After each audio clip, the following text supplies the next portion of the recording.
अस्तगफिरुल्लाह। Lecture number 99 95 जाओ दरवाजा खोलें। कोई जादू तो नहीं है ना यार, जादू जादू तो नहीं है कोई, जादू जादू जादू। पेज नंबर 653 निकालें।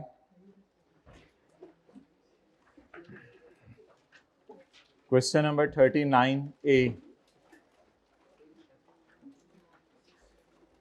Under the Sales Tax Act and rules made thereunder, briefly describe the following.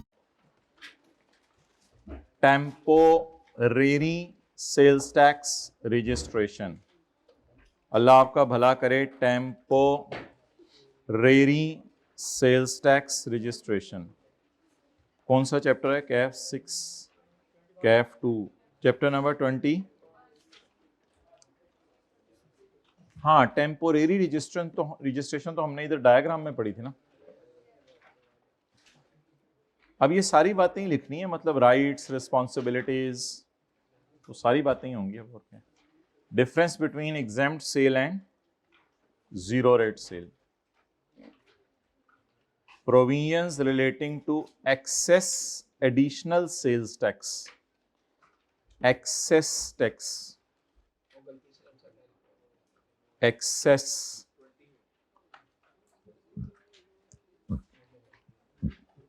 ये वैसे इसने नया नाम डाला है इसका, एडिशनल।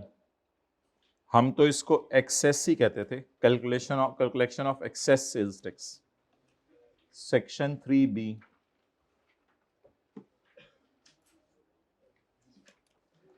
अच्छा,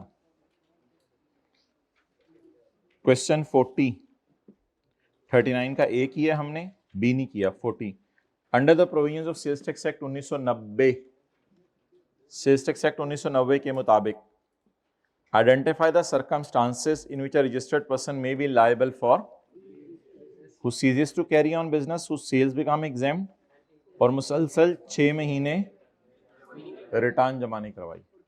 तो इस नहीं वो 3 महीने सस्पेंशन के अंदर था, क्लास के बाद मिलना जरा तुम। नहीं, हंसने वाली बात नहीं होती, मतलब एक ही दफा इसको हम सेट कर देते हैं, आप कहते हैं तो। अच्छा, question number 40,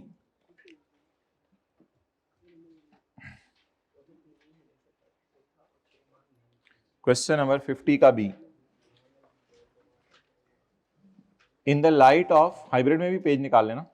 in the light of sales tax act 1990 and rules made thereunder, identify the situation under which Inland Revenue Department may recover the sales tax from a person without issuing him a,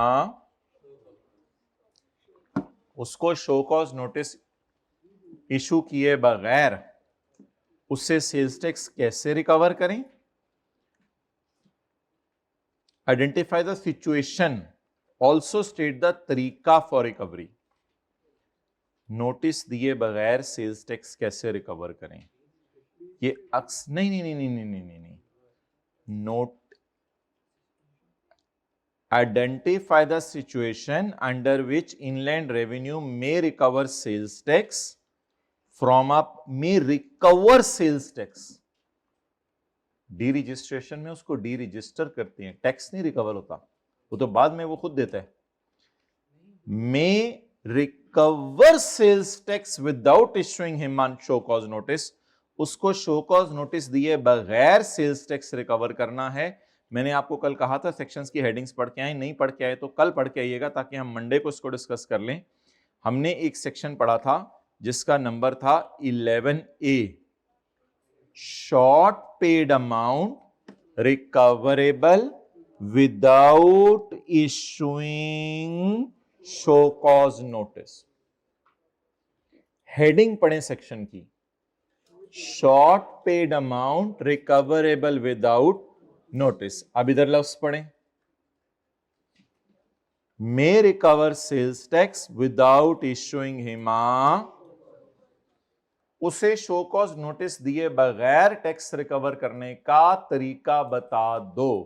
तो उसे show cause notice दिए बगैर tax recover करने का तरीका बोलें क्या होगा? By stopping removal of goods from business premises and through attachment of business bank account. सवाल क्या है? सवाल है सिचुएशन बताएं और प्रोसीजर बताएं। सिचुएशन में आप लिख के आएंगे ही has paid short tax as compare to tax indicated in return. Situation ये है। कब सजा मिलेगी, कैसे मिलेगी, यानी क्यों सजा मिलेगी, कैसे मिलेगी। तो बताएं सिचुएशन क्या बनी कि बात यहां तक पहुंच गई? Registered person page tax less than indicated in return, ये सिचुएशन बनी। फिर अल्टीमेटली सजा क्या बनी? तरीका बताएं आप कैसे रिकवर करें, तरीका बताएं। ये दो तरीके लगाएं। जब ये दो तरीके लगाएंगे तो आप उससे टैक्स रिकवर कर लेंगे। डन। तो ये ना यहां से पता चलता होता है may recover tax without issuing a show cause notice. Show cause notice दिए बगैर उससे टैक्स रिकवर करने का तरीका बताएं। ओके, आगे चलें। 51 डिफरेंट टाइप्स ऑफ रिटर्न्स बताएं अलोंग विद उनकी ड्यू डेट बताएं। मंथली की वजह से ड्यू डेट अगर आप 18 लिखाया करें तो कोई मसला नहीं, by the 18th of the next month. और एक होती है एनुअल, वो जमा करवानी होती है कंपनीज ने, उसकी डेट बतानी है। एक होती है फाइनल, जो अपने आप को डी रजिस्टर करवा के जा रहे हैं। और एक होती है स्पेशल, वो फिर कमिश्नर किसी भी बंदे से मांग सकता है। तो वो पूछ रहा था कि मुझे रिटर्न्स बताएं डिफरेंट किस्म की, और ये भी बताएं ये कब तक जमा करवानी होती है, ये पूछ रहा था। ओके,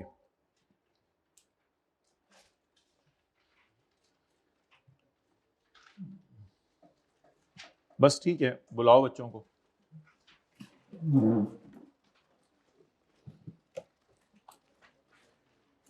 अब कुछ और पास पेपर हैं, वो इंशाल्लाह भी क्लास के एंड पे करते हैं। चैप्टर 20 निकाल लें। ये किसी ने सवाल लिखी हैं जो हमने किए हैं? हाथ खड़ा करें अलग से कहीं। कौन? आपने लिखी? ओके, चैप्टर 20 निकाल लें, मतलब अलग से कहीं सफ़े पे, ताकि लेक्चर नोट्स हम बना लें।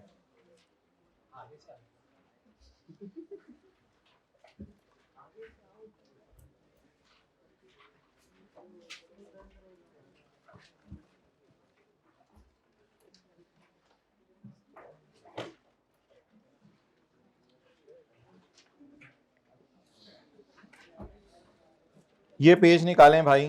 टाइम ऑफ सप्लाई की डेफिनेशन, टाइम ऑफ सप्लाई की डेफिनेशन। इसमें दो लाइंस रहती हैं, टाइम ऑफ सप्लाई की डेफिनेशन।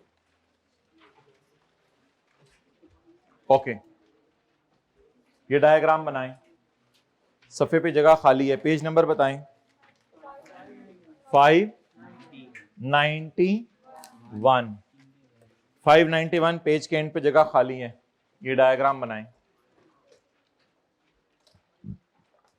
पेज 591।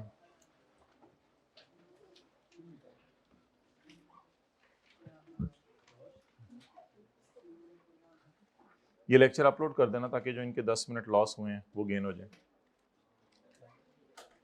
पूरा लेक्चर। अच्छा,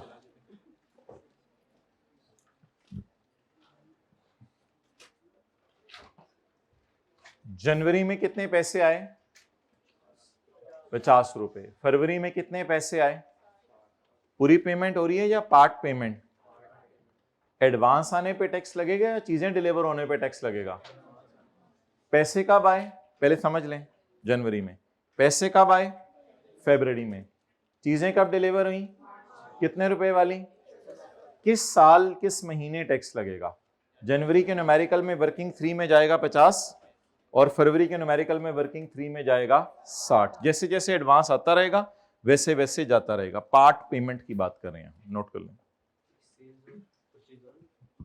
हाँ जी,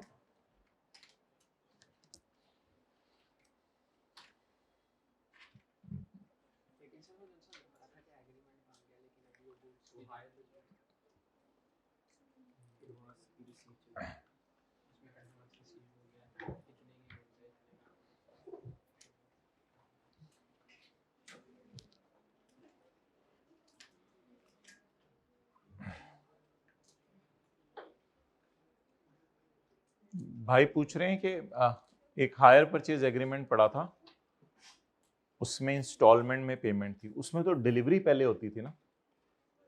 ये हायर परचेज तो नहीं है, किस्तों पे तो चीज नहीं ले रहे ये, बल्कि किस्तों से भी पहले पैसे दे रहे हैं। लिखें, ये हायर परचेज नहीं है, हम किस्तों पे चीज नहीं ले रहे। किस्तों पे चीज लेने का मतलब क्या होता है? पहले चीज ले जाएं घर में, फिर पैसे देते रहे। तो ये हायर परचेज एग्रीमेंट तो नहीं है। लिखें, ये तो नॉर्मल रूल है। चीजें पहले चीजें या पैसे? पैसे पहले है, बस पैसों की। लिखें, ये हायर परचेज एग्रीमेंट तो नहीं है। अब लिख लें आगे, उसमें तो चीजें पहले डिलीवर होती हैं, थोड़े थोड़े करके पैसे आते हैं। ये हायर परचेज एग्रीमेंट नहीं है, उसमें तो चीजें पहले डिलीवर होती हैं और थोड़े थोड़े करके पैसे आते हैं।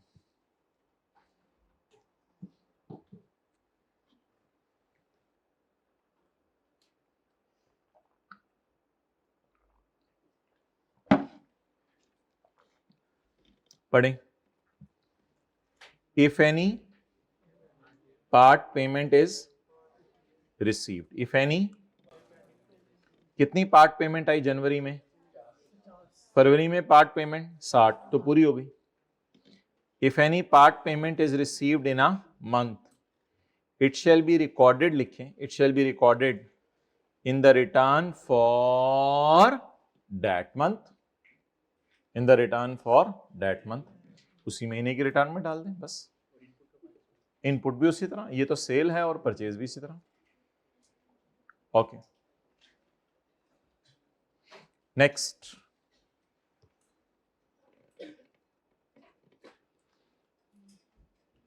अगली मिसाल नोट करें, पॉइंट बी की।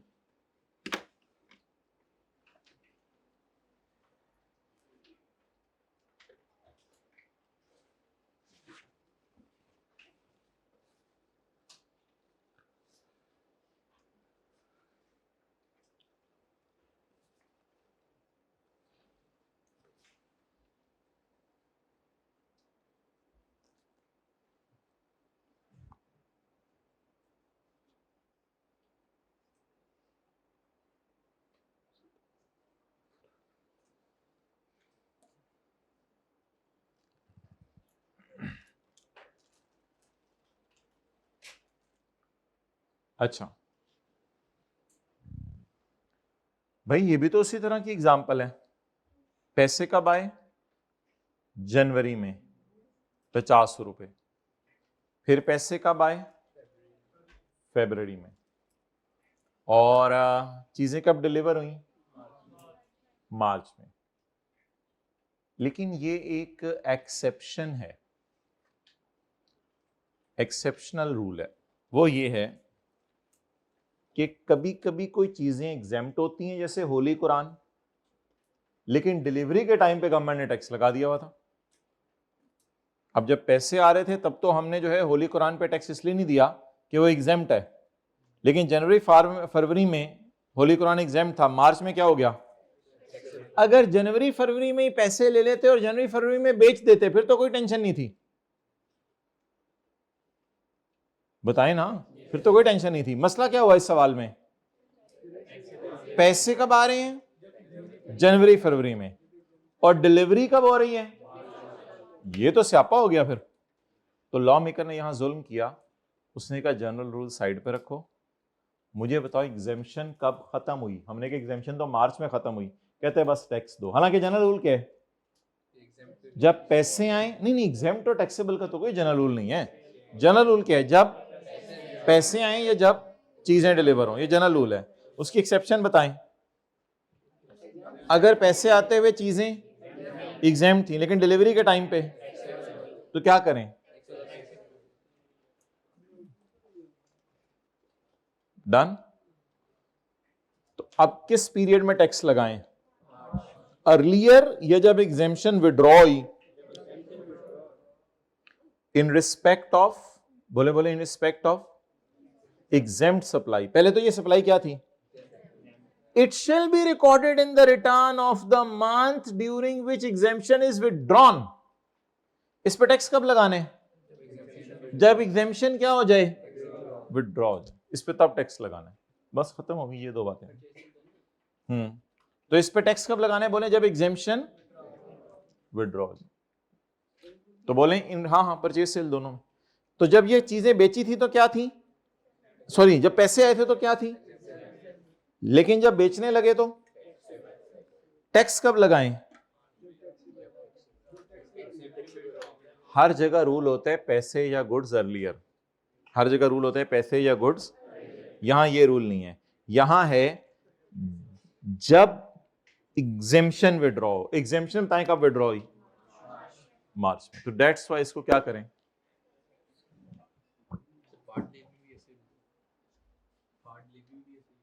नहीं, उसमें नहीं, उसमें नहीं, उसमें अर्लियर नॉर्मल चलेगा। हाँ, इसमें वर्किंग 3 में 50 रुपए लेके जाएंगे, फिर फरवरी में वर्किंग में 60 रुपए। एडवांस तो जितना जितना आएगा वही इनकम में जाएगा ना, पूरा 110 तो नहीं जा सकता। मतलब जितना एडवांस आएगा उतना ही इनकम में जाएगा, उतना ही सेल में जाएगा।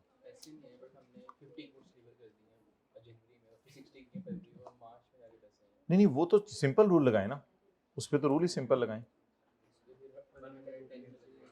हाँ, बस जब डिलीवरी हुई तो खत्म। ओके,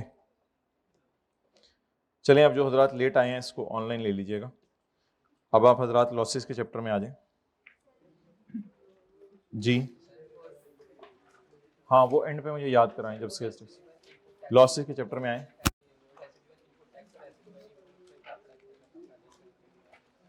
ठीक,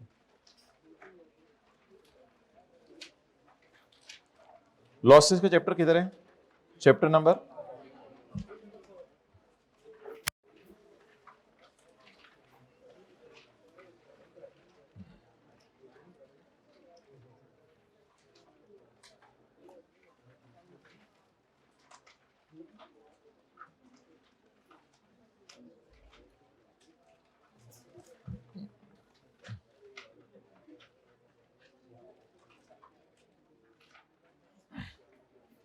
एग्जाम्पल्स निकालें जो हमने की थी। 374।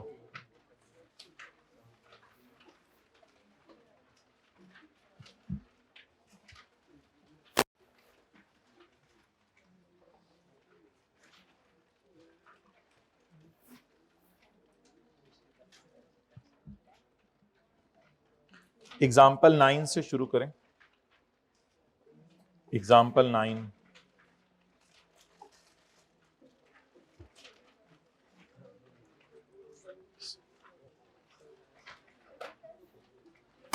जी,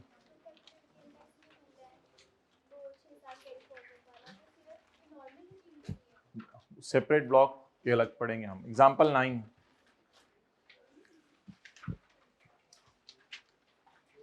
अच्छा जी, रूल्स रिवाइज कर लें।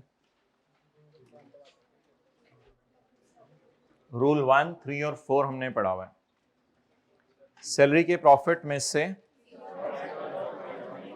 किसी और हेड का लॉस माइनस नहीं किया जा सकता। ये 3 दिन पहले पढ़ा था, इसलिए रिवाइज कर लेते हैं। स्पेक्यूलेशन और कैपिटल गेन में अगर लॉस आ जाए किसी और हेड के प्रॉफिट में से माइनस, ये सारे रूल नॉर्मल रिजीम के हैं। सेपरेट ब्लॉक के रूल्स हम फिर पढ़ेंगे। Rules for carry forward.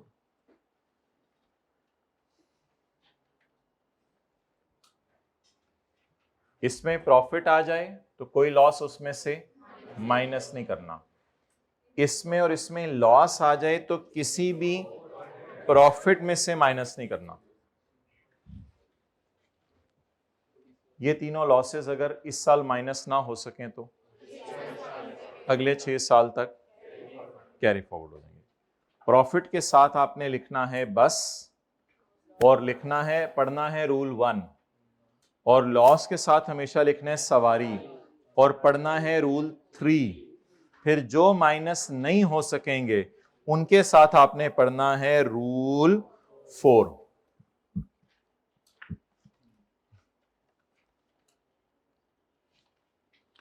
Profit जब भी आ जाए तो पढ़ना है रूल 1। लॉस जब भी आ जाए तो पढ़ना है रूल 3। प्रॉफिट लॉस आपस में माइनस नहीं हो सके तो पढ़ना है रूल 4। चलें एक बेसिक लेवल का सवाल दोबारा करते हैं, फिर स्टार्ट करते हैं। सैलरी में क्या आया है? प्रॉफिट। तो ये क्या है? बस non page number 376। Non speculation business में क्या आया है? प्रॉफिट। तो ये क्या है? बस स्पेकुलेशन में क्या आया है? अदर सोर्स में क्या आया है? कैपिटल गेन में क्या आया है? लॉस।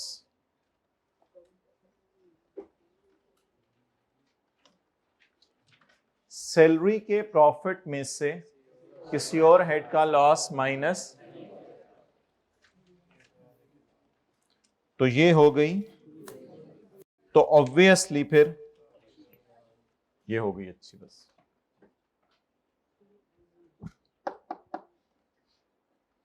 स्पेकुलेशन और कैपिटल गेन का लॉस, स्पेकुलेशन और कैपिटल गेन किसी और हेड में से माइनस, तो फिर इसका मतलब है अदर सोर्स का।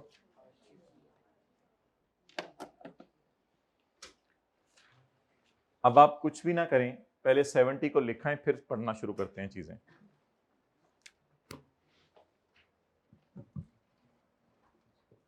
जी सैलरी बोलें।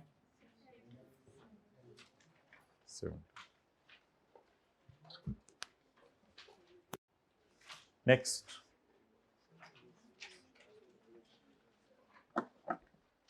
आप बोलें अच्छी अच्छी बसों में, अच्छी अच्छी बसों में अच्छी अच्छी सवारियां बिठा दें। अच्छी बस बोलें। इनकम फ्रॉम कितना?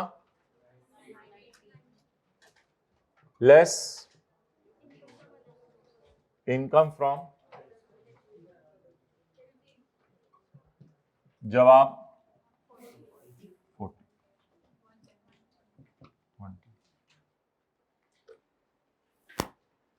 ये लगाया अभी तक हमने रूल 1 और रूल 3। डन। अब जो जो माइनस नहीं हो सका उसके लिए पढ़ना है रूल 4। जो जो माइनस नहीं हो सका उसके लिए क्या पढ़ना है? बताएं क्या क्या माइनस नहीं हो सका? 60 और स्पेकुलेशन और कैपिटल गेन माइनस नहीं हो सका। Speculation, non speculation, capital gain का लॉस कैरी फॉरवर्ड हो सकता है और अगले 6 साल सेम हेड में से। चलो ये आपकी क्या निकल आई? Taxable income. इधर क्या निकल आएगा? टैक्स। और carry losses, income from capital gain और इनकम फ्रॉम बिजनेस। लेकिन कौन सा? स्पेकुलेशन। अभी इस बहस में हम नहीं जा रहे स्पेकुलेशन नॉन स्पेकुलेशन क्या होता है। बस नॉन स्पेकुलेशन सादा बिजनेस होते हैं, स्पेकुलेशन ऐसा होता है जिसमें डिलीवरी नहीं होती, नेट सेटल होता है। जी so that was all about this question. Note कर लिया? चलें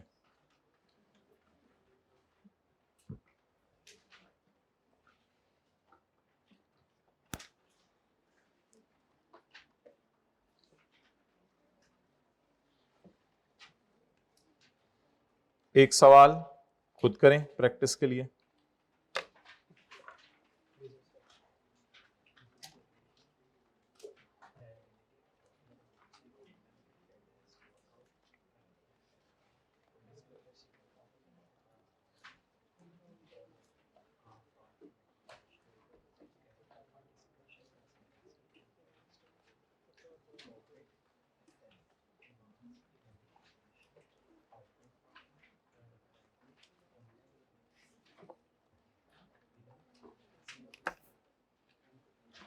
करें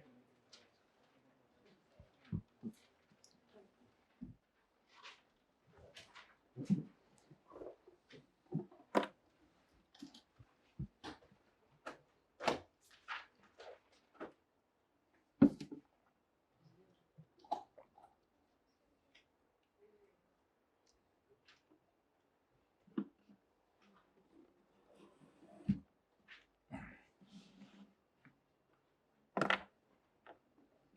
हो गया, चलें गुड।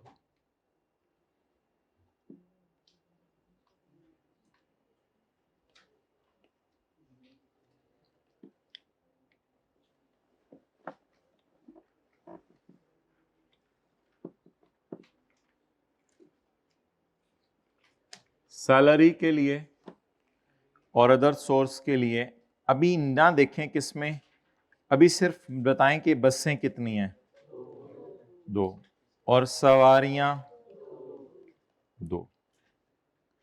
रूल 1, सैलरी के प्रॉफिट में से, लेकिन अदर सोर्स के प्रॉफिट में से तो किसी और हेड का लॉस माइनस हो सकता है ना। डन।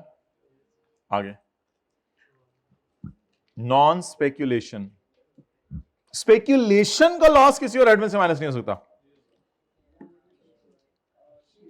तो ये वाला तो हो सकता है ना।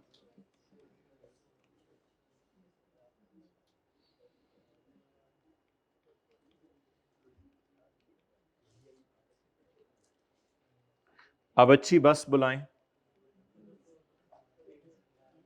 अच्छी सवारी बुलाएं। ओहो, फुड़क के कितनी सवारियां बाहर आ गई, जगह नहीं थी, इसको कैरी फॉरवर्ड करें। Carry forward income from business, जो माइनस नहीं हो सके, रूल 4।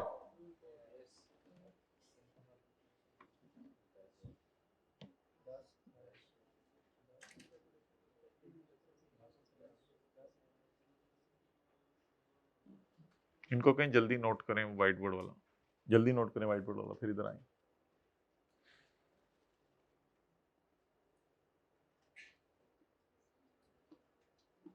मतलब ये होता है कि छोड़ के अब इधर देखें ना, बस जब नोट करने का टाइम दिया, अब देख लें, इधर छोड़े ना, व्हाइट बोर्ड वाला आप तस्वीर खींच लें जी। बताएं my dear, income from business non speculation का कितना लॉस हम माइनस नहीं कर सके, इसे क्या करें, कैरी फॉरवर्ड करें। कितना माइनस करना चाह रहे थे, कितना हुआ, कितना फिर कभी, और चलो अब बस कर दो ना। कैरी फॉरवर्ड मतलब श्योर हो रहे ना, इनकम फ्रॉम स्पेक्यू, ये तो वैसे ही 6 साल तक कैरी फॉरवर्ड हो सकता। कितने लोगों ने इसी तरह किया था, हाइब्रिड वाले भी हाथ खड़े खड़े किया करना, बताएं कितने लोगों ने इसी तरह किया था। ओके, करें प्रैक्टिस, प्रैक्टिस करें।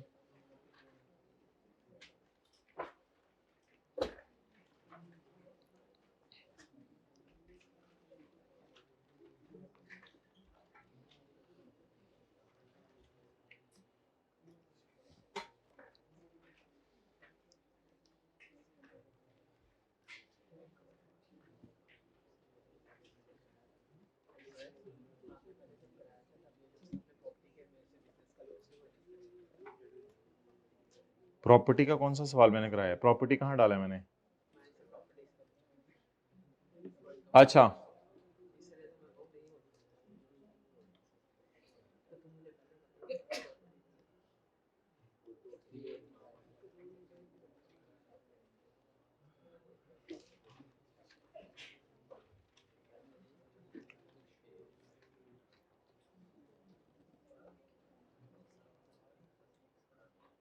चलें अब करें।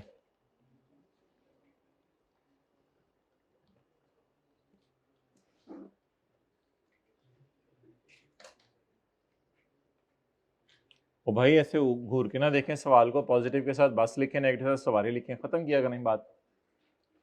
अभी तो मैंने देखने को कहा ही नहीं किसके साथ क्या हो सकता है, आप नाम पढ़ते रहते हैं, मैं सादा बात की है।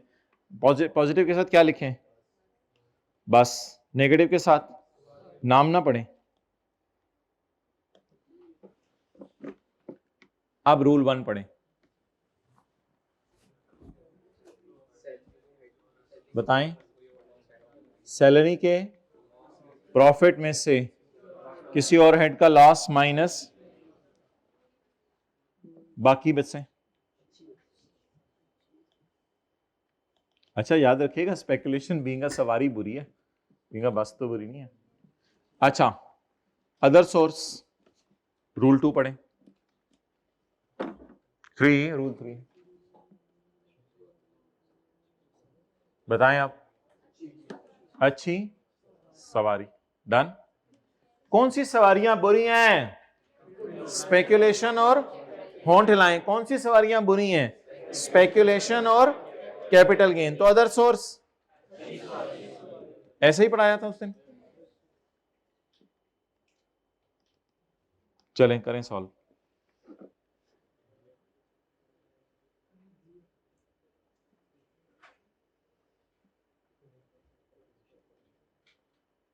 वे क्विक,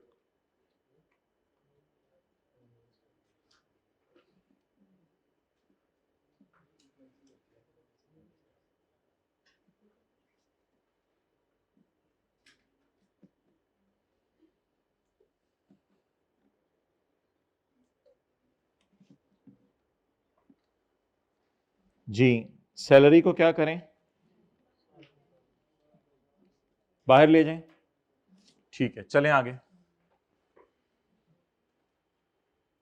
आगे कोई अच्छी बस और अच्छी सवारियां ढूंढें, जल्दी करें जल्दी करें जल्दी करें, अच्छी बस और अच्छी सवारियां ढूंढें। कितनी अच्छी बसें हैं आज, 2 अच्छी बसें हैं, दोनों अच्छी बसों को पार करें, दोनों अच्छी बसों को पार करें।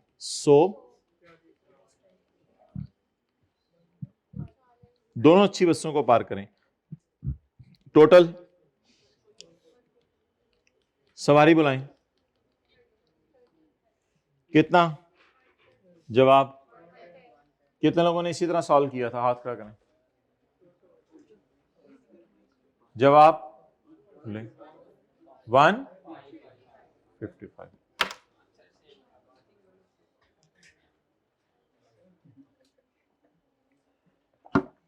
22-30 को कितने लोगों ने दोनों में से माइनस किया था, इस 30 को दोनों में से लाके क्यों माइनस करना है, असूल क्या है अच्छी अच्छी बसों में, तो बसें तो 2 तैयार है ना, 140। खुदा के लिए जुल्म ना करें, दोनों बसों को जमा करके इसमें से 30 माइनस करना है। डन, कितने को क्लियर हो गया, हाथ खड़ा करें, कितने को हाथ नहीं खड़ा करते। ओके, लास्ट एग्जांपल करें बस, फिर ओवर करते हैं, थ्योरी पढ़ें, लास्ट एग्जांपल करें।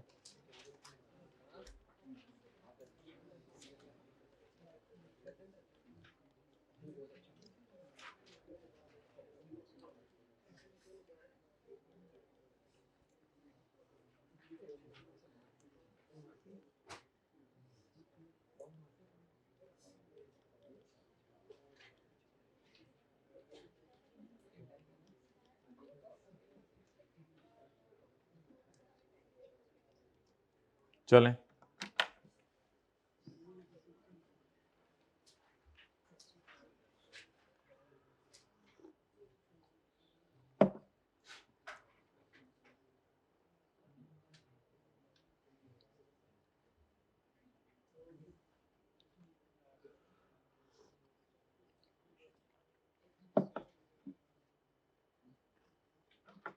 डन, बारो बार फारक कर लिया।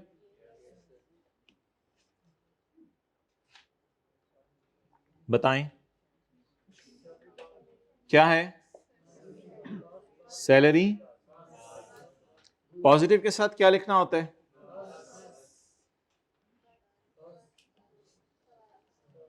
सवारी। अच्छा, अब बसेस के लिए रूल 1, सैलरी के प्रॉफिट में से किसी और हेड का लॉस माइनस, लेकिन बाकी प्रॉफिट्स में से तो हो सकता है ना, तो फिर सैलरी क्या हो गई, बाकी अच्छी बस, सवारी, स्पेकुलेशन तो नहीं है, कैपिटल गेन तो नहीं है, बल्कि नॉन, तो ये क्या हो गया? अब क्या करें? सैलरी को इधर लिखें। ये तो सबसे आसान सवाल हो गया। अच्छी अच्छी बच्चे बच गई हैं नीचे, और अच्छी अच्छी, लेकिन पहले किनको बुलाएं? अच्छी बास, अच्छी बास, बस्सा, बस्सा बन गया। आ जाओ भाई, आ जाओ। लो लो लो मियाँ वाले पत्तों की बाजी जी, मुंडे ने भी लाया हूँ, अंकल ने भी लाया हूँ।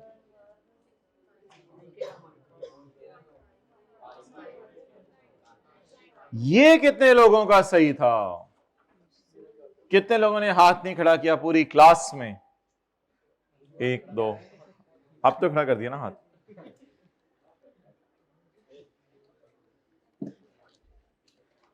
Done, done, okay. अब बार बार याद करें, सैलरी के प्रॉफिट में से भाईजान, ये जो दो चीजें हैं ना, दो, ये दो नहीं, ये दो, इनको हिलाएं। सैलरी के प्रॉफिट में से किसी और हेड का लॉस माइनस स्पेकुलेशन और कैपिटल गेन में अगर लॉस आ जाए, किसी और प्रॉफिट में से माइनस, तीन लॉस अगर माइनस ना हो सके तो कैरी फॉरवर्ड होंगे। मोबाइल नीचे करो। तीन लॉस अगर माइनस ना हो सके कैरी फॉरवर्ड होंगे। Business speculation, business non speculation और कैपिटल गेन। केड़े चाचू को फोन कर रहा है? बंद कर। अच्छा, कैलकुलेटर के साथ कान लगाए हुए हैं, धोखा दे रहा है मुझे, धोखे। अच्छा,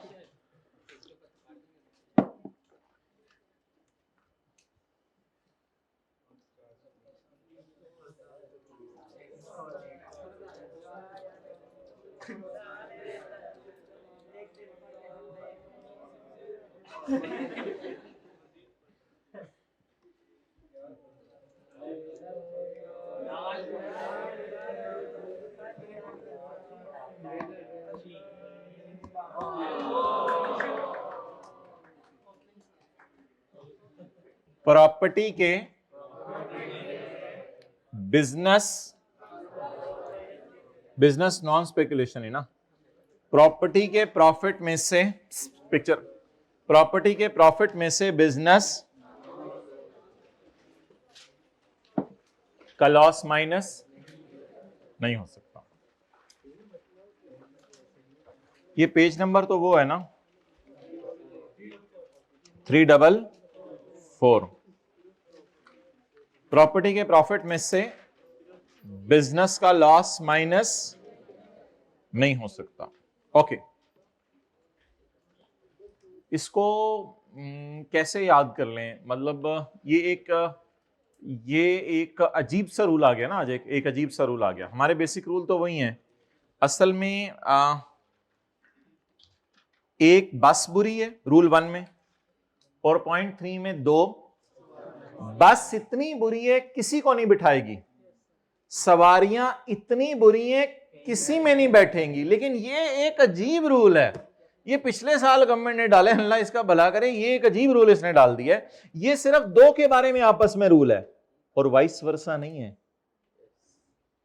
कि प्रॉपर्टी के प्रॉफिट में से बिजनेस का लॉस माइनस नहीं होगा तो बिजनेस के लॉस प्रॉफिट, इस तरह का वाइस वर्सा नहीं है, बस एक ही साइड है। असल में सादा सी बात है, एक बंदे का सिनेरियो जहन में लाएं।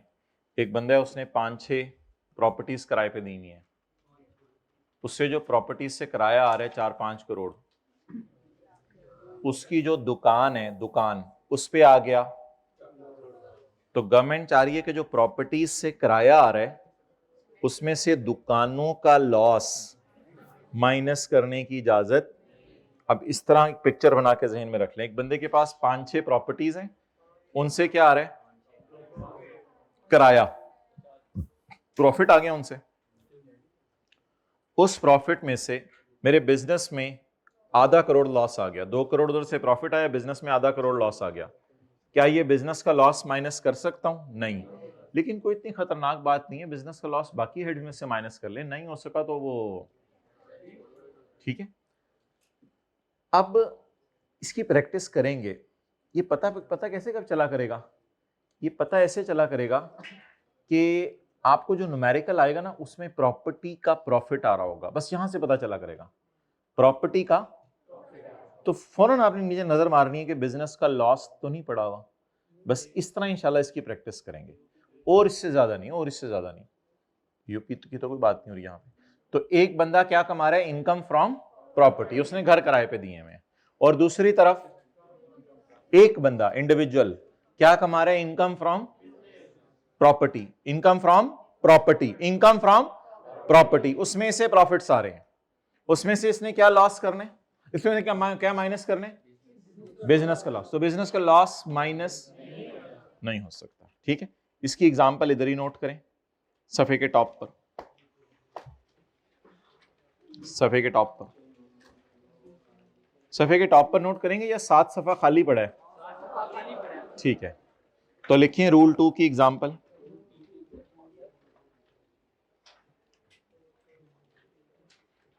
रूल 2 की एग्जांपल, प्रॉपर्टी इनकम 70 और बिजनेस इनकम कौन सी वाली, नॉन स्पेकुलेशन, कितनी 20 का लॉस आया। सॉल्व करें, रूल बोलें,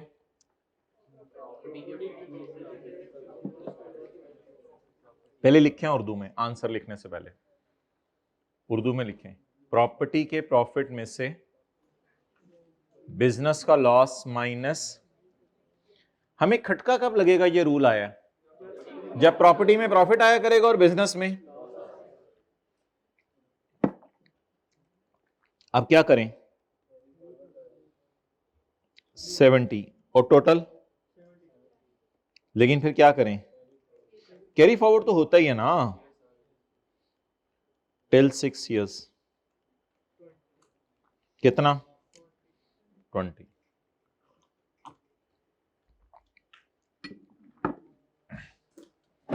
ओके चलें जी पढ़ें, ये पेज कौन सा है हमारा, 344। रूल्स हमारे कितने बन गए, 4। Okay, a person cannot set off a loss under a head of income against a person can set off a loss under head of income against except income under the head salary। Rule number 1, बोलें हर loss को हर profit में से minus किया जा सकता है, बोलें सिवाय सैलरी के प्रॉफिट से। आगे चलें, however loss of capital gain and specu cannot be set off against any other head। Rule number 3, और आखिरी बात जो नहीं पढ़ी आज, business loss shall not be allowed against income from, what is this, rule 2,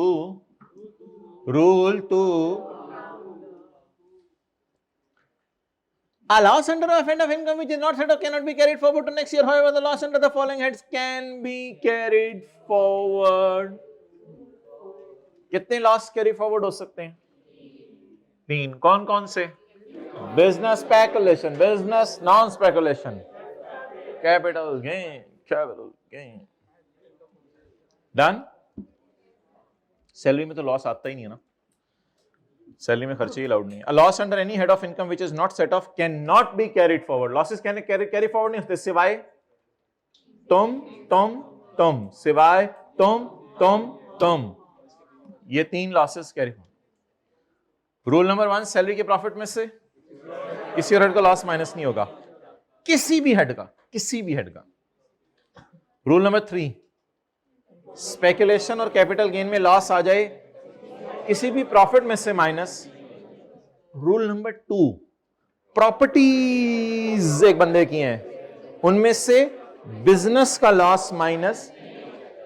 और रूल 4, 3 लॉसेस अगर इस साल माइनस ना हो सके तो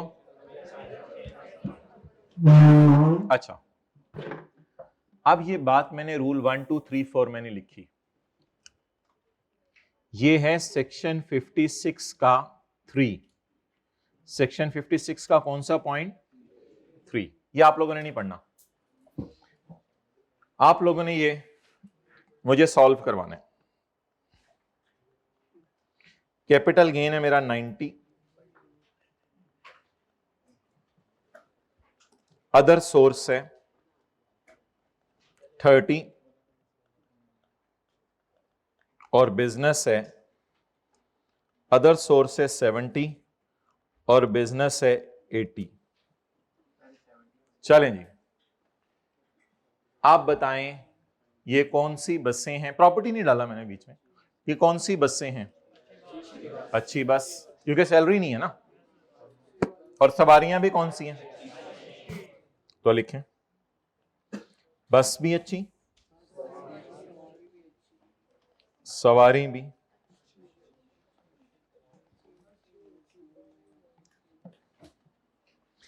लेकिन माय ब्रो बस की बस हो गई है ना, बस की बस हो गई है ना, सवारियां बैठने को भी तैयार हैं, ड्राइवर बिठाने को भी तैयार है, लेकिन ड्राइवर अपने कंधों पे तो नहीं बिठा सकता ना,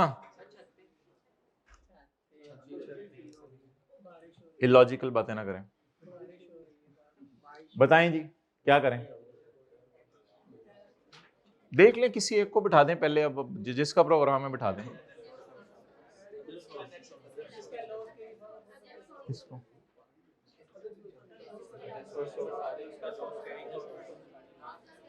अच्छा ये लोग क्यों कह रहे हैं कि कहते हैं अदर सोर्स को बिठा दें पहले,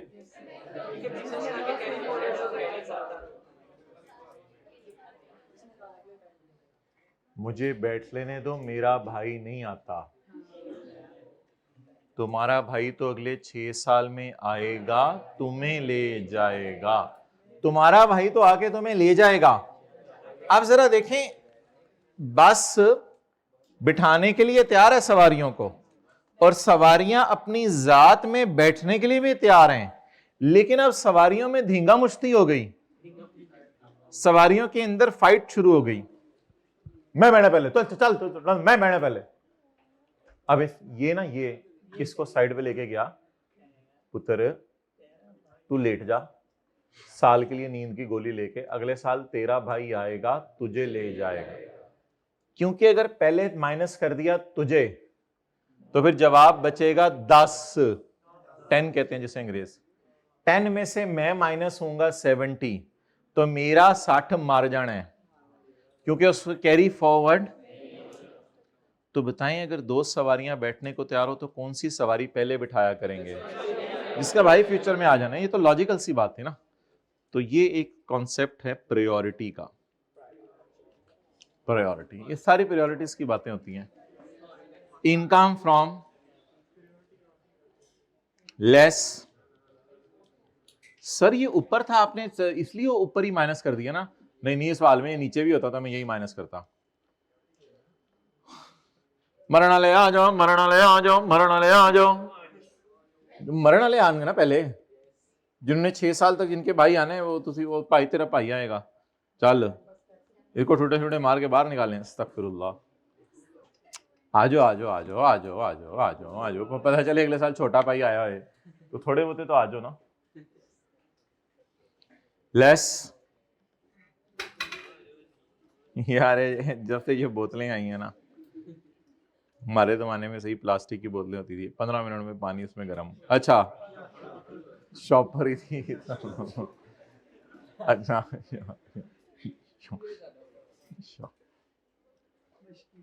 जवाब carry forward, income from business, non speculation 60।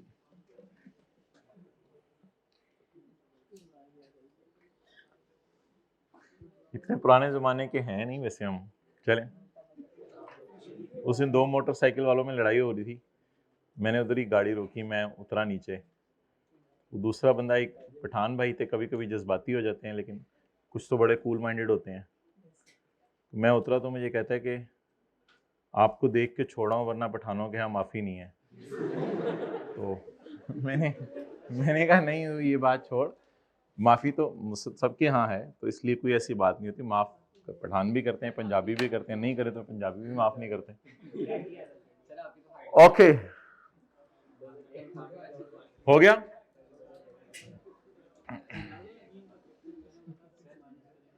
हाँ नहीं, सेपरेट ब्लॉक को तो मैंने अभी तक इसमें डलवाया ही नहीं, मेरा नहीं ख्याल से। मैं वो फिर लेक्चर नंबर 3 शायद आप लोग कह रहे हैं मैं अभी करवा दूं। मेरा तो अभी लॉसेस का वो जो लेक्चर अधूरा रह गया था उसे मैं मुकम्मल कर रहा हूँ। सेपरेट ब्लॉक को तो इसके साथ अभी ना लाएं। मतलब आपका सवाल जेन्युइन था, लेकिन मैंने उस तरफ जाने नहीं देना अभी, क्योंकि आप लोग अगर लगा के सवाल पूछ रहे हो, अगर ये हो। हाँ ये नॉर्मल है सारे, ये मैंने बता दिया था, ये नॉर्मल है। Done, okay. If there is a loss under business non-speculation, under business non-speculation, and a loss under another head. If there is a loss under business non-speculation and under another head, the priority will be given to another head, क्योंकि other head ने तो मर जाना है ना, तो priority will be given to, बार बार बोलें, if there is a loss under business non speculation and under another head, priority will be given to another head. Priority किसको दी जाएगी? अनदर हेड को। डन जी। कैपिटल गेन का अगर लॉस आ गया वो तो वैसे ही माइनस नहीं होता मेरे ख्याल से, वो तो मुझे याद पड़े, वो तो वैसे ही माइनस नहीं होता, वो तो वैसे ही अगले 6 साल।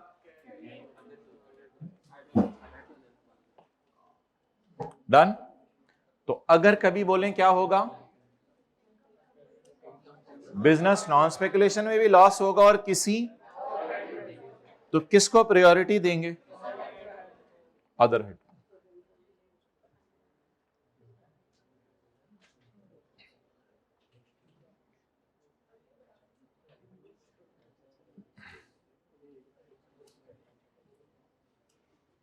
ओहो, ये तीनों सवाल तो हमने, ये दोनों सवाल तो हमने इधर भी डाले हुए थे। चलें रिवीजन कर लेते हैं। ये दोनों सवाल तो जो मैंने आपको लिखवाए इधर डाले हुए हैं किताब में, इस दफा डाले हैं शायद। बोले प्रॉपर्टी के प्रॉफिट में से,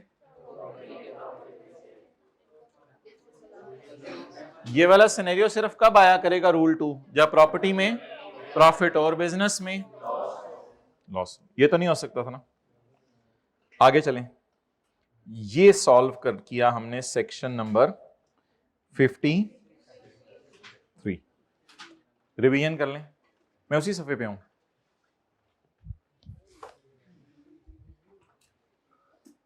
अच्छी बस,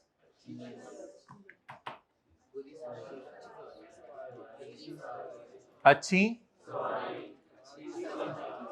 अब दोनों तैयार हैं। Where there is a loss under non and under another head, the priority will be given to another head. Done? Okay. Carry forward कितने साल तक हो सकता है? पढ़ें जी। सेक्शन 47, कैरी फॉरवर्ड कितने साल तक हो सकता है? If loss in a tax year under that income from business is not set off in the current year,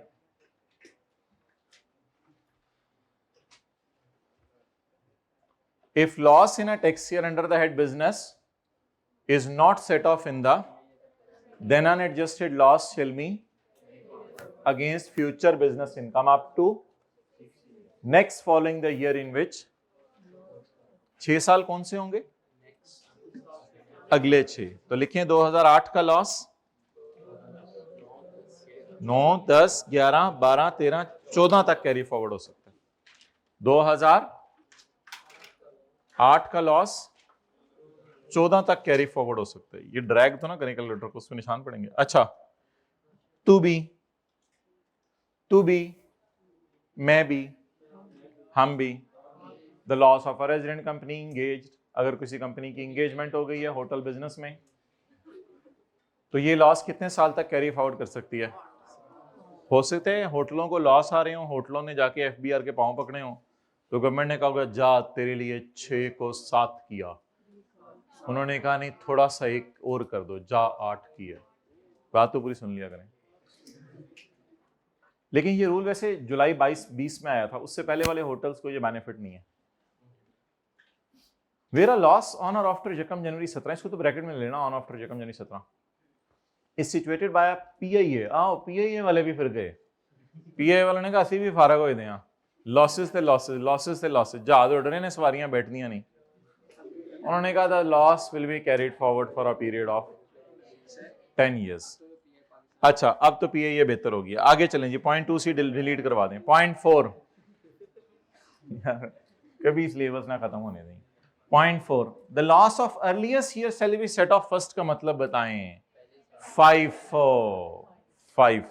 first in, जो सबसे पुराना लॉस होगा उसको सबसे, क्योंकि उसके 6 साल तो जल्दी पूरे हो जाने ना, तो loss of earliest year shall be set of first. हमारी अगली क्लास मंडे को है, ठीक है, लेकिन लेक्चर नंबर कौन सा होगा मंडे को? 90। लेक्चर 97 में ना हम सिर्फ ये पढ़ेंगे,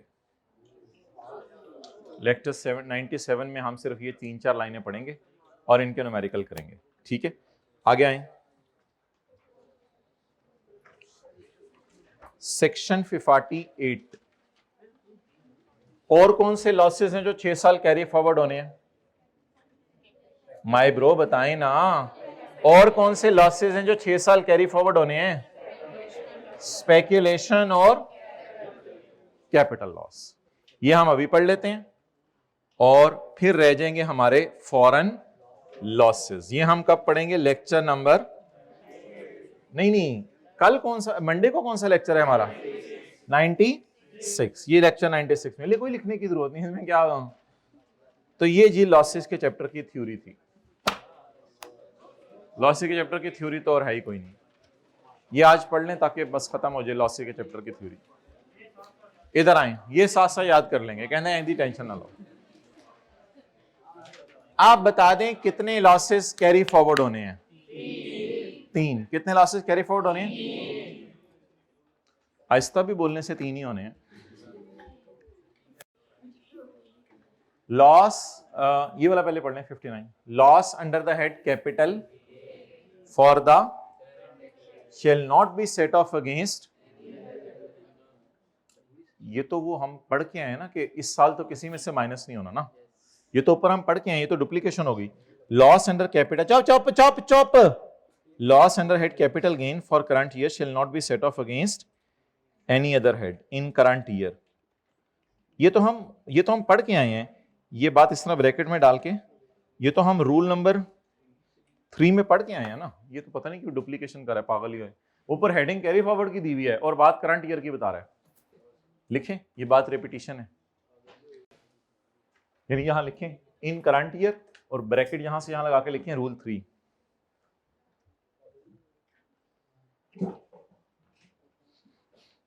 चलें जी, आचे बाचे पुत्र की हो गया, उन नवी बोतल ले ली है, सनग्लासेस लेते हैं, वो धूप नहीं निकल रही आज। लॉस अंडर द हेड, अब इस एज से बाहर आ गए में या अभी इसी एज में है? Loss under the head capital gain, loss under the head capital gain. असल में ना थोड़ी सी नेचुरल चीजें हैं, चलें छोड़ें। लाइफ की ना फेजेस होंगी, लाइफ की फेजेस होंगी। कभी आपको चलते चलते कोई मोबाइल टारगेट बनाएंगे, वो ले लेंगे, फिर चलते चलते कोई आप जो है सवारी सोचेंगे, फिर कोई घर सोचेंगे, वो ले लेंगे, लेकिन फिर किसी एज के, लेकिन किसी एक स्टेज के ऊपर आप जाके सोचेंगे शायद कुछ और चीजें इंपॉर्टेंट थी, वो चलें। लॉस अंडर द हेड होते, चीजों का चाव होता है लेकिन वो थोड़े दिन इस्तेमाल करके उतर जाता है। Loss under the head capital gain, इसलिए सहाबा के इतनी मेहनत हो गई थी कि उनको दुनिया की चीजों की मोहब्बत ही नहीं थी दिलों में। Loss under the head capital gain for the current year shall not be set off against, फिर क्या करें, नहीं माइनस होता तो क्या करें, but shall be carried forward, but shall be and will be adjusted against future, मेरा भाई, against future capital gain income up to next following the year in which the loss occurred। वही वाली बात जो वहां याद की है। और loss of the earliest year shall be set off, सबसे पुराने साल का लॉस सबसे पहले माइनस होगा। अच्छा, इसमें पहली लाइन में पढ़ा देता हूं, स्पेकुलेशन में दूसरी लाइन पढ़ लें। The unadjusted loss shall be against same head against future speculation, कब तक, up to next following the year in which the loss of earliest year shall be set off. अब तीनों में क्या रूल पड़ा है, तीनों में क्या रूल पड़ा है कि लॉस जो माइनस नहीं हो सका वो अगले 6 साल तक कैरी फॉरवर्ड हो जाएगा। और अर्लीस्ट ईयर का लॉस, अब आप इधर से इधर वाले बंदे के कंधे को ऐसे ऐसे करें, थोड़ा सा छेड़ें उसको।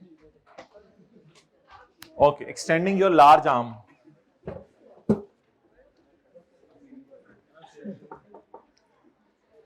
अच्छा,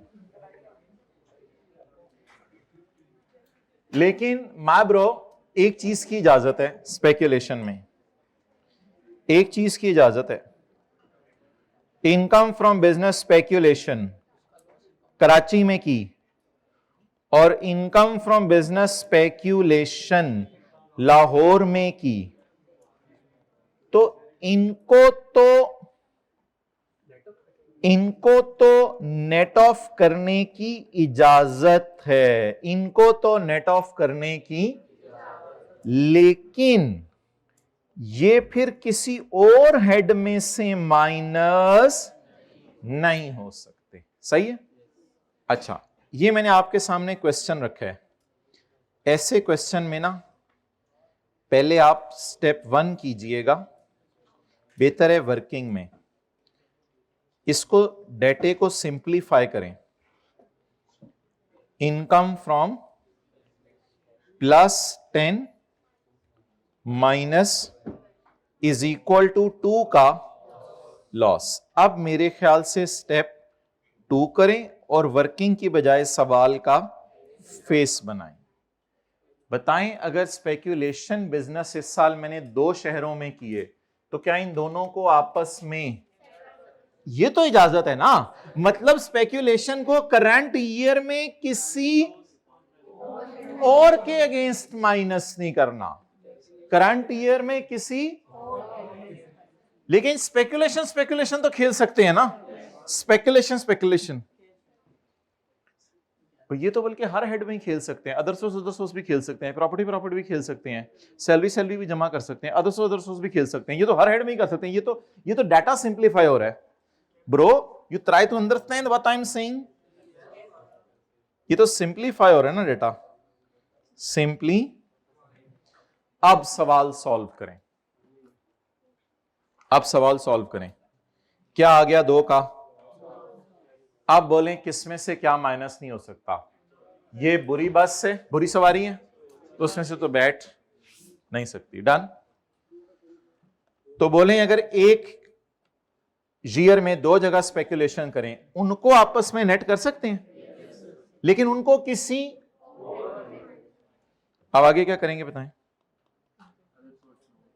इनकम फ्रॉम अदर सोर्स 9 हो गया और कैरी फॉरवर्ड कर लें लॉस, इनकम फ्रॉम स्पेक्यूलेशन कितना, मैं क्या दूं,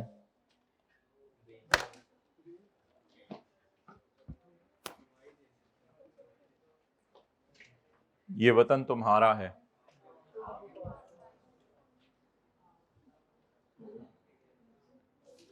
जी हां, कौन सी जरूरी चीजें,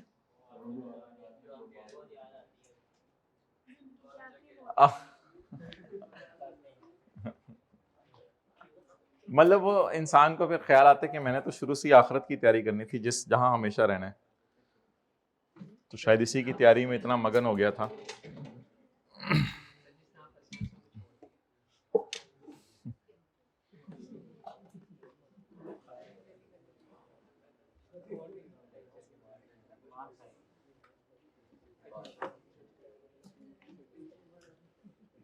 पचास साल से ऊपर के चार्टर्ड अकाउंटेंट मिले मुझे, कहने लगे कि अब जाके ज़िंदगी में एहसास होता है कि क्यों इतना काम किया।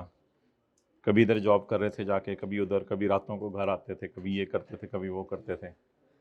वह ख्वार ना कीजिएगा ज़िंदगी में अपने आप को। रीज़नेबल लेवल वाला भी जो कमा रहा होता है जिंदा ही रह रहा होता है। एक फैक्ट्री खोल ली, 2 फैक्ट्री खोल ली, 6 ब्रांचेस हो गई। और आके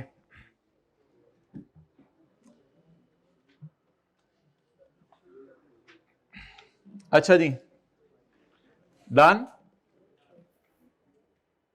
तो अच्छा, इस चीज की इजाजत है कि स्पेकुलेशन आपस में जरा करें ना इससे। क्या इस चीज की इजाजत है कि स्पेकुलेशन आपस में? लेकिन जब स्पेकुलेशन में आ जाए लॉस, तो वो बात पड़ी हुई है, वो किसी -0.1 पढ़े, समझ आ रहे? Loss under speculation for current year shall be set off against any other speculation. हाँ, इस गेम का नाम लिखें .1 के आगे, स्पेकुलेशन खेल सकते हैं।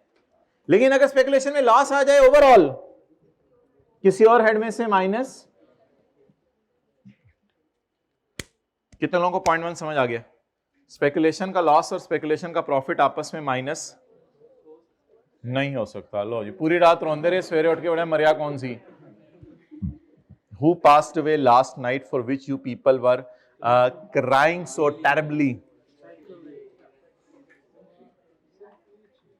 Okay. एक बहुत बड़ा बेनिफिट है, अब्बा जी दा लॉस पुत्र के प्रॉफिट में से माइनस हो सकता है अगर अब्बा जी चले जाएं। मैं चले जाएं वो हाथ जो जो जो इस सिनेरियो चल रहा होता है उसके मुताबिक फेस एक्सप्रेशन बनाते हैं, ठीक है। और कुछ लोगों को तो इतनी भी अकल नहीं होती कि फोतगी घर में जाके इधर उधर लोगों से मिल रहे होते, हाँ अस्सलाम वालेकुम क्या हाल जी। मैंने कि उधर एक और माहौल उस वक्त हुआ होता है, और जाके आप इधर उधर हो और क्या बड़े अरसे बाद मुलाकात हो रही है, हाँ इसी बहाने से मुलाकात हो जाती। अजीब अजीब बातें सुनो लोगों की। कब्रिस्तान में खड़े होके जो 10-15 बंदे दफना रहे होते हैं वो तो ठीक है, जो साइड पे खड़े होके बातें कर रहे होते हैं, कभी उनकी बातें सुने आप, उनकी बातें सुना करें कभी आप। आपके इलाके में हो रही होती होगी। अच्छा जी, limitation on set off and carry forward of losses.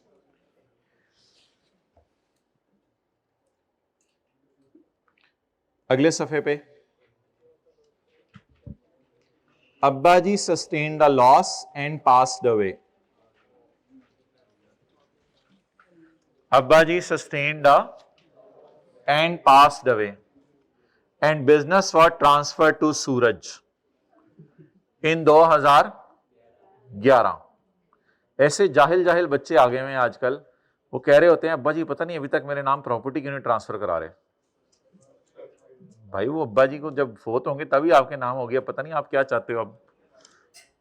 नहीं अब्बा जी मेरे नाम प्रॉपर्टी ट्रांसफर नहीं करा रहे, कहाँ लेके जानी है अब्बा जी ने ये प्रॉपर्टियां, और ऐसी ऐसी बातें करती हैं औलादें। और खुद कमा तू, हाथ पांव दिए अल्लाह ने, पहले ही दे दें, थोड़ा अब्बू जाने से पहले दे दें। Father has sustained a loss of 30। Example 1 उधर ले जाना, वो पता नहीं इधर क्या कर रही है, उधर जाओ तो सैर करें। मैं लेके गया हूँ, आपको समझ नहीं आ रही। वो एग्जाम्पल 2 भी तो उधर ही पड़ी हुई है ना। तस्वीर तो खींचा करो ना यार, अगली दफा यहाँ तक तो लाओ ना अगले वर्जन में, फिर अगले यहाँ ले आएंगे। अब इधर तो ऐसी बातें फौरन समझ आती हैं। अब्बाजी sustained a loss 30 million and अब्बाजी passed away and business was transferred to पुत्र। पुत्र ने दिन रात एक किया, पुत्र ने 40 मिलियन कमाया। अब माशाल्लाह पता नहीं 40 में से 30 माइनस कर दे। बेटे ने किस साल कमाया? 11 में। और अब्बू ने किस साल गवाया? 10 में। इन दोनों को नेट कर दें, बोला करें इन दोनों को। लेकिन अगर शाहिद अफरीदी ने लॉस कमाया 30 मिलियन का और शाहिद अफरीदी ने वसीम अकरम को कहा ये पकड़ बिजनेस, बाप बेटा नहीं है ये मैंने आपको बताना था, बाप बेटा नहीं है। शाहिद अफरीदी ने लॉस कमाया और वसीम अकरम का ये पकड़ बिजनेस, तो वसीम अकरम ने कमाया। ये क्यों नहीं? वो तो वही दुकान है, शाहिद अफरीदी वाली है। बाप बेटा नहीं है, बाप बेटा नहीं।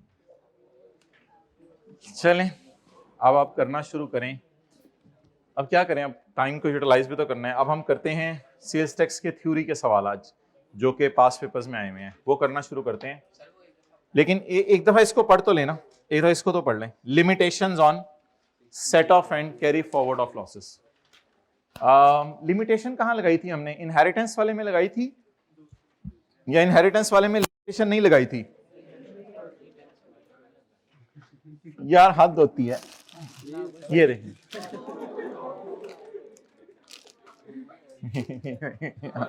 दुनिया जहां बात बुला का। अच्छा, आप पर्सन का नाम लिखें वसीम अकरम, पर्सन की जगह लिखें वसीम अकरम, वसीमा नहीं, वसीमा टोर की दी हूं। वसीम अकरम who has succeeded Shahid Afridi, who has succeeded Shahid Afridi in a business। Inheritance के जरिए नहीं, इनहेरिटेंस के जरिए नहीं, उसकी तो अलग बात है। वसीम अकरम ही के ऊपर क्या लिखें? तैनात, तैनात। वसीम अकरम तैनात सेट ऑफ और carry forward the loss of other person को लिखें। घर जाकर अदर पर्सन और बनाओ कोई, Shabana other person. Other person में क्या लिखा है? Arising under the head section 56, 57, 58 और 50 अगेंस्ट हिज इनकम। हिज कौन? वसीम अकरम। अपनी इनकम में से उसका लॉस माइनस नहीं कर सकता। ये दोनों नोट हम पढ़ेंगे इंशाल्लाह, ये रिवाइज करेंगे। एक्सेप्ट इनहेरिटेंस का मतलब बताएं आप, इसका मतलब तो लिख लेना। Except inheritance, example number 1 on next page. बेटा बाप का लॉस माइनस कर सकता है स्लैश बेटी, क्योंकि इनहेरिटेंस में मिला ना, या बीवी। बेटा बाप का लॉस माइनस कर सकता है, बीवी भी कर सकती है। बेटा, बीवी, बेटी। कई दफा बीवी चली जाती है, शोहर को इनहेरिटेंस। अच्छा नहीं, अच्छा नहीं, वो तो कभी हमने देखा है बुजुर्गों को आपस में बातें करते हम तो इकट्ठे ही जावांगे और सल्ला का निजाम है कई दफा बहुत कम गैप से। अच्छा,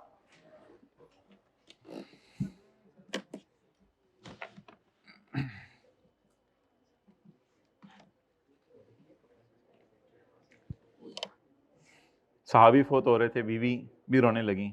कोरोना किस बात का? तो वो वक्त आ गया जिसका इंतजार था, नबी सल्लल्लाहु अलैहि वसल्लम से मिलेंगे, सहाबा से मिलेंगे जाके। ओके, चलें जी, अब सेक्शंस बता दें मुझे कौन कौन से हैं। 50, 50, 58, 59। 59A हमने पढ़ा, वो छोड़ें, पहले मेरे से सुन लें।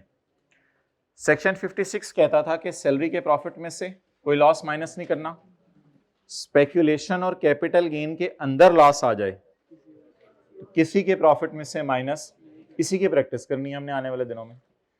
और सेक्शन 56 ने एक बात और की थी वैसे, उसने कहा था कि प्रॉपर्टीज आपकी जो है ना, प्रॉपर्टीज वाले बंदे, तुम अपने बिजनेस का लॉस माइनस।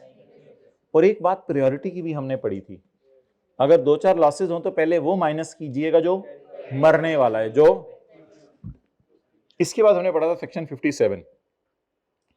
उसने कहा था नॉन स्पेकुलेशन लॉसेस 6 साल तक कैरी फॉरवर्ड हो सकते हैं, होटल्स के लिए 8 साल तक, पीआईए के लिए 10 साल तक, और पुराने साल का लॉस पहले माइनस होगा। सेक्शन 58 में एक बड़ी अजीब लाइन पड़ी थी, स्पेकुलेशन आपस में खेल सकते हैं। ये करें जरा, स्पेकुलेशन आपस में खेल सकते, और खुद नहीं हिलना, ऐसे खुद नहीं हिलना, खुद हिल रहे हैं। स्पेकुलेशन आप इसको रोकें, इसको लाएं, आप ट्राई करें। स्पेकुलेशन मतलब बॉडी को रोकना है। स्पेकुलेशन आपस में खेल सकते हैं, लेकिन स्पेकुलेशन का लॉस किसी और कैपिटल गेन का लॉस भी किसी और हेड में से माइनस सिर्फ अगले कैरी फॉरवर्ड होगा। लेकिन जब कैरी फॉरवर्ड होगा तो अगले सालों में अपने सेम हेड में से माइनस होगा। और लॉस ऑफ द, और वसीम अकरम अगर सक्सीड कर रहा है, यानी नया बंदा है, सक्सीड कर रहा है शाहिद अफरीदी को किसी बिजनेस में, तो शाहिद अफरीदी के लॉसेस वसीम अकरम अपनी बिजनेस में से माइनस नहीं कर सकता, क्योंकि दुकान का ओनर बदल गया, वो पिछले ओनर के लॉसेस थे। लेकिन एक सूरत में हो सकता है, अगर इनहेरिटेंस का केस हो, फिर लॉसेस माइनस हो सकते हैं। ओके जी, हाँ क्या, किस लॉस का? वो तो शाहिद अफरीदी का बस खोला खत्म हो गया, डैड। अच्छा, अब मैंने आपको कहा था कि ये सफा जरा निकालना है आपने, ये निकालें, चैप्टर 20।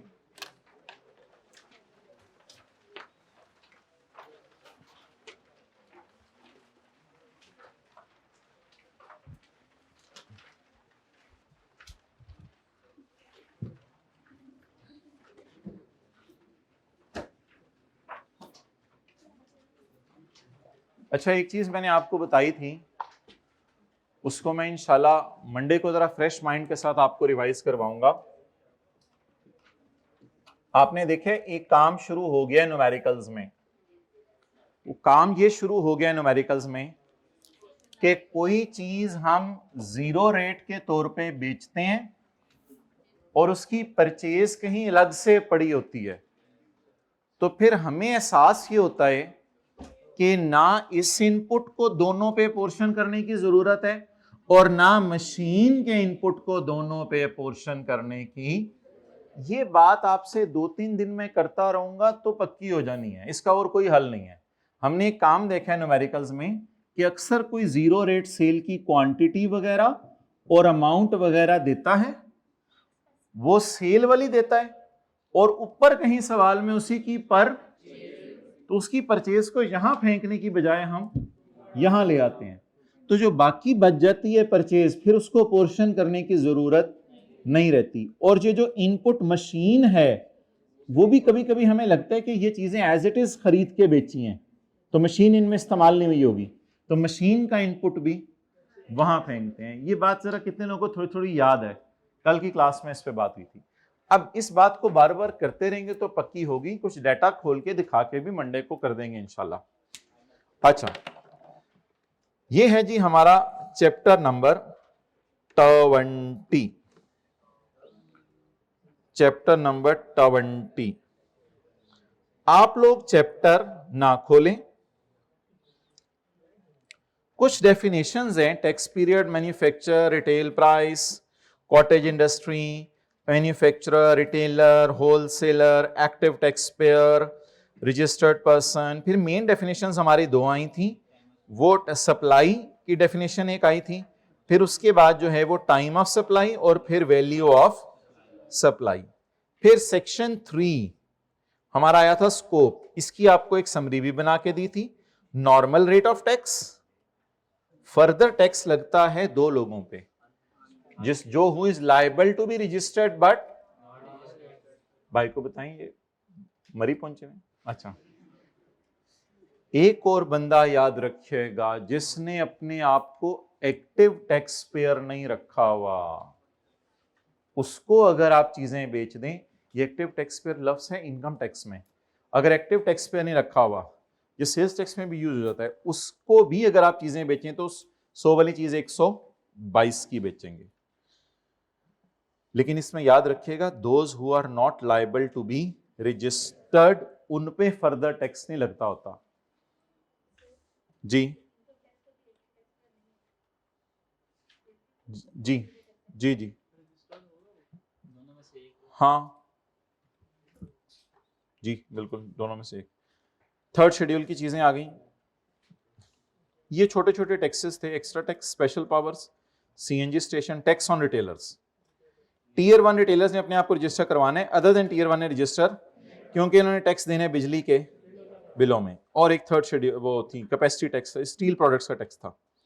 एक्सेस टैक्स ये होता था कि दुकानदार ने हमारे से ज्यादा ले लिया तो अब उसे हुकूमत को वापस करना पड़ेगा। Scope of tax, collection of excess sales tax.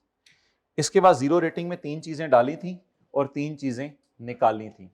Export, fifth schedule, और निकाली वो थी एक्सपोर्ट इंटेंडेड टू बी री इंपोर्टेड और सारा। फिर हमने पढ़ा था change in rate of tax.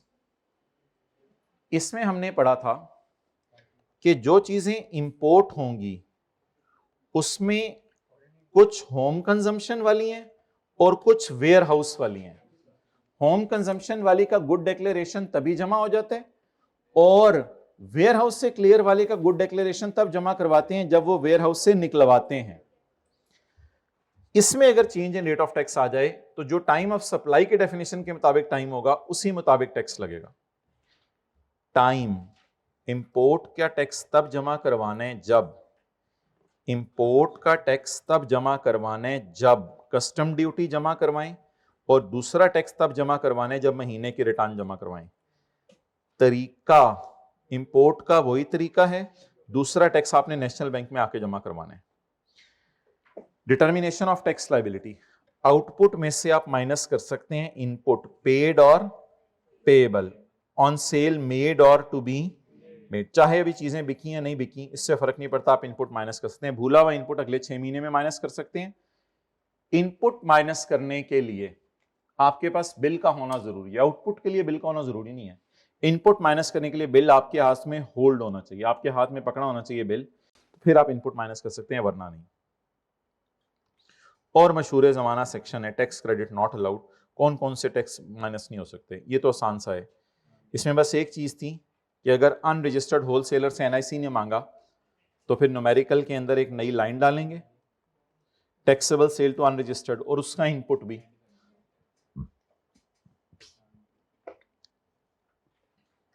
अगली हेडिंग है सर्टेन ट्रांजैक्शन नॉट एडमिसिबल, वही हेडिंग है दोबारा, लेकिन ये आपके एंगल से है। इसमें 50,000 वाली बात हो गई है, 180 दिनों में क्रेडिटर को पेमेंट हो जानी चाहिए और बैंक अकाउंट में पैसे ट्रांसफर हो जाने चाहिए। ये सवाल आता है अक्सर कि जहां कभी रजिस्टर्ड बंदा चीजें खरीद रहा है लेकिन उसको शक है कि कुछ टैक्स जनरल टायर गवर्नमेंट को जमा नहीं करवाएगा, तो सजा क्या मिलेगी? दोनों को पकड़ा जा सकता है, जॉइंटली एंड सेवरली। अच्छा, अब मैं ये कहता हूं कि जब आप रिवीजन करें तो आपको पता होना चाहिए 118 की चीज गलती से 120 की बेच दी, जीरो रेटिंग में 3 चीजें हैं, 3 नहीं है। Change in rate of tax का क्या मतलब है? किस वक्त टैक्स जमा करवाने। डिटर्मिनेशन ऑफ टैक्स लायबिलिटी में सबसे पहले तरीका बताया हुआ था, फिर 6 महीने का भूला हुआ इनपुट बताया हुआ था, और फिर बताया हुआ था होल्ड करना जरूरी है चीजें। Tax credit not allowed, certain transaction not admissible, joint and several liability. Debit credit note तो उधर कवर हो गए में। Section 8B adjustable input tax. Input को रिस्ट्रिक्ट कर दिया जाता है आउटपुट के 90% तक, अगर माइनस नहीं हो सका तो इसे अगले महीने का इनपुट बना के कैरी फॉरवर्ड किया जाता है, लेकिन फिक्स्ड एसेट का इनपुट 90% तक रिस्ट्रिक्ट। एक सवाल आज मैं आपको दिखाऊंगा कि फिर इस इनपुट को जो 90% तक रोके, अगर जून तक भी माइनस ना हो सके तो फिर मैंने बताया था कि इस 90% रिस्ट्रिक्शन की वजह से इनपुट को कैरी फॉरवर्ड करते रहे। जब आ जाए जून तो आप अपना ऑडिट करवाएं, अगर कंपनी है ऑडिटेड फाइनेंशियल स्टेटमेंट्स जमा करवाएं, उसके साथ ये जमा करवाएं एक स्टेटमेंट, तो फिर आपको रिफंड मिल जाएगा इन द सेकेंड मंथ। तो ये जो आपकी ये वाली सेल होती है ना सवाल के अंदर, जीरो रेट नहीं, टैक्सेबल सेल। जो आपकी कौन सी सेल होती है?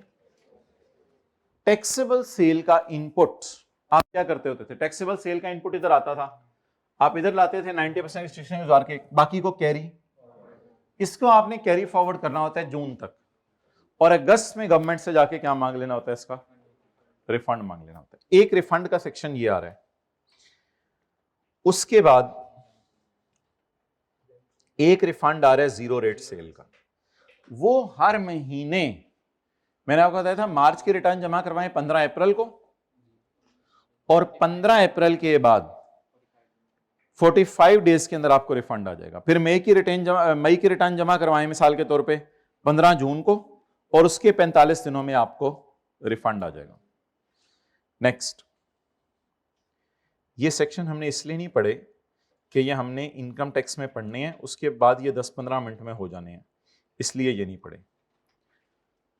अगर आप रिटर्न पे कुछ और टैक्स कह रहे हैं और जमा कुछ और करवा रहे हैं, तो this short paid amount is recoverable without, ये वो जीरो रेट सेल का सेक्शन था, और ये सेक्शन है एग्जेम्प्ट सेल का। अच्छा, इसमें वो 90% वाला था, और वो फिर सेकंड मंथ में जाके रिफंड होता था, और इसमें जीरो रेट सेल वाला रिफंड होता था। इसके बाद ये तो अभी हमने पढ़े नहीं, short paid amount recover without notice, ये भी हमने नहीं पढ़ा, assessment giving effect to an order. Exemption, discontinuance of gas and electricity bills, register किस किसने कराना है? डी रजिस्टर तो हमने अगले चैप्टर में पढ़ा था। टियर 1 रिटेलर ने, manufacturer other than cottage industry, हर होलसेलर, इंपोर्टर, डीलर और डिस्ट्रीब्यूटर ने रजिस्टर कराना है। रिकॉर्ड्स कौन कौन से रखने हैं, कब तक रखने हैं? कब तक रखने हैं तो यहां लिखा हुआ है, ये कब तक रखने हैं, 6 सालों तक। और टैक्स इनवॉइस में क्या क्या लिखा होता है, नाम, पता वगैरह, ये सारी चीजें। रिकॉर्ड्स, टैक्स इनवॉइस, और कब तक रखने हैं, 6 सालों तक। फिर आपने एक्सेस भी देनी है उनको रिकॉर्ड्स की, जिसको हमने ऑडिट कहा था, नाम इसका चेंज हो गया हुआ है, इसका तस्वीर खींचो भाई, इसका नाम हो गया हुआ है ऑडिट।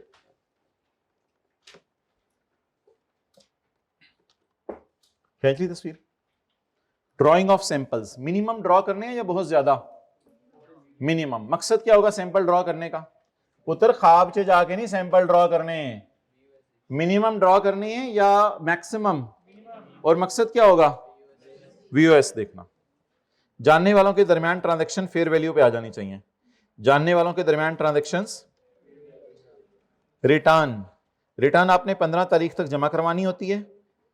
अगर आपने रिटर्न जमा ना कराई तो फ्रॉड केसेस में 15 साल पुरानी रिटर्न, और आम केसेस में 5 साल पुरानी रिटर्न आपसे मांगी जाएगी। रिटर्न रिवाइज करना आसान है, अभी याद करें। अगर 60 दिनों में रिवाइज कर दें तो अगर हुकूमत को फायदा दे रहे हैं तो अप्रूवल नहीं चाहिए, और अगर 60 दिनों के बाद रिवाइज, विद इन 60 दिन रिवाइज करें लेकिन हुकूमत को, तो अप्रूवल। लेकिन इस सूरत में मस्ट अप्रूवल चाहिए। थोड़ा सा इंटरेस्ट लें इसमें ना, हमने ऑडिट में ये बातें छोड़ी थी पॉइंट 11, लेकिन ये 26 के 4 वाली ही हैं, 26 के 4 वाली हैं। ये आज मैंने सवाल में आपको करवाने लगा हूं, ये इसलिए नजर मार लें। आपने रिटर्न रिवाइज कराई, आपको वैसे ही ख्याल आ गया इसमें कोई गलती है, किसी ने कुछ नहीं कहा था।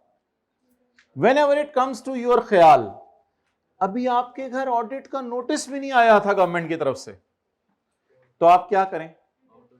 टैक्स जमा करवा दें, डिफॉल्ट चाहे पेनल्टी जमा ना करवाएं। ऑडिट शुरू हो गया आपका, लेकिन अभी तक आपके घर शो कॉज नोटिस नहीं आया। ऑडिट के बाद जाता होता है, लेकिन अभी आपके घर शो कॉज नोटिस नहीं आया, तो क्या करें? और tax pointed out bye officer audit के दौरान। अगर आपको ऑडिट भी शुरू हो गया और शो कॉज नोटिस भी आ गया आपके घर, तब आपको ख्याल आया कि अब मैं जाके रिटर्न रिवाइज करता हूं, फिर ये कौन सा चैप्टर है? चैप्टर 20।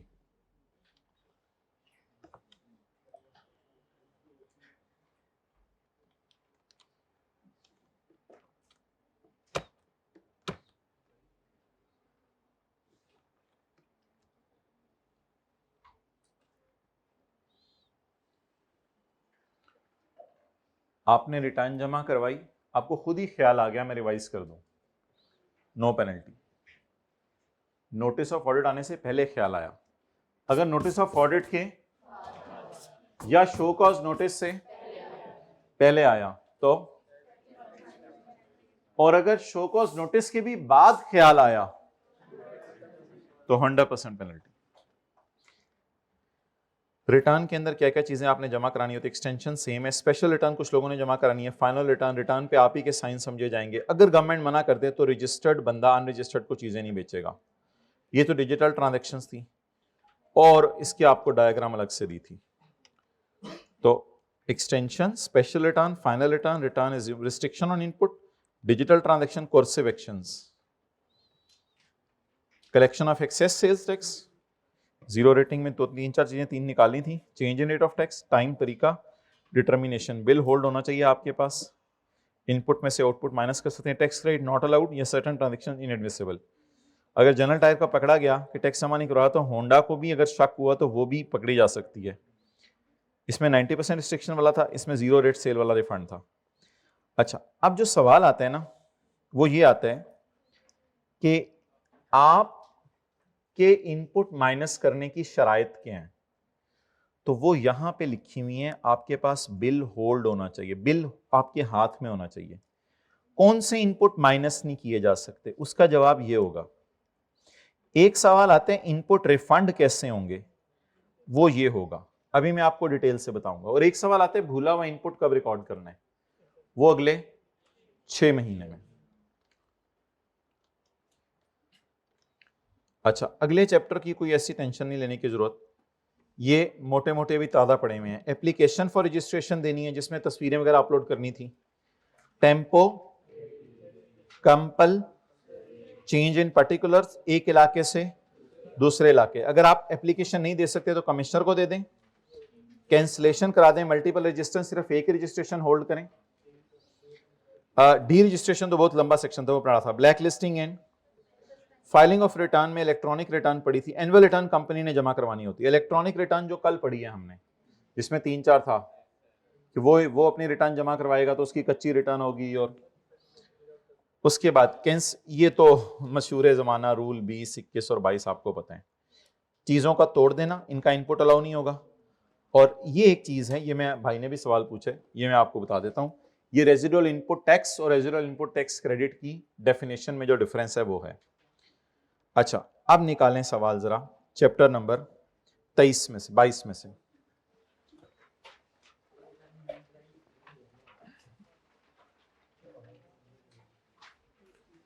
भाई उससे कहीं मोबाइल ला के दें जरा।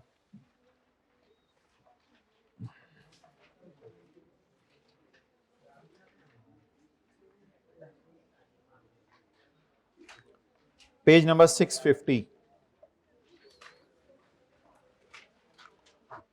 ऑन 1 अगस्त 2012 सारा रजिस्टर्ड हर self under sales tax act. तो रिटर्न कब जमा करवाए, 15 सितंबर को या 18 सितंबर तक।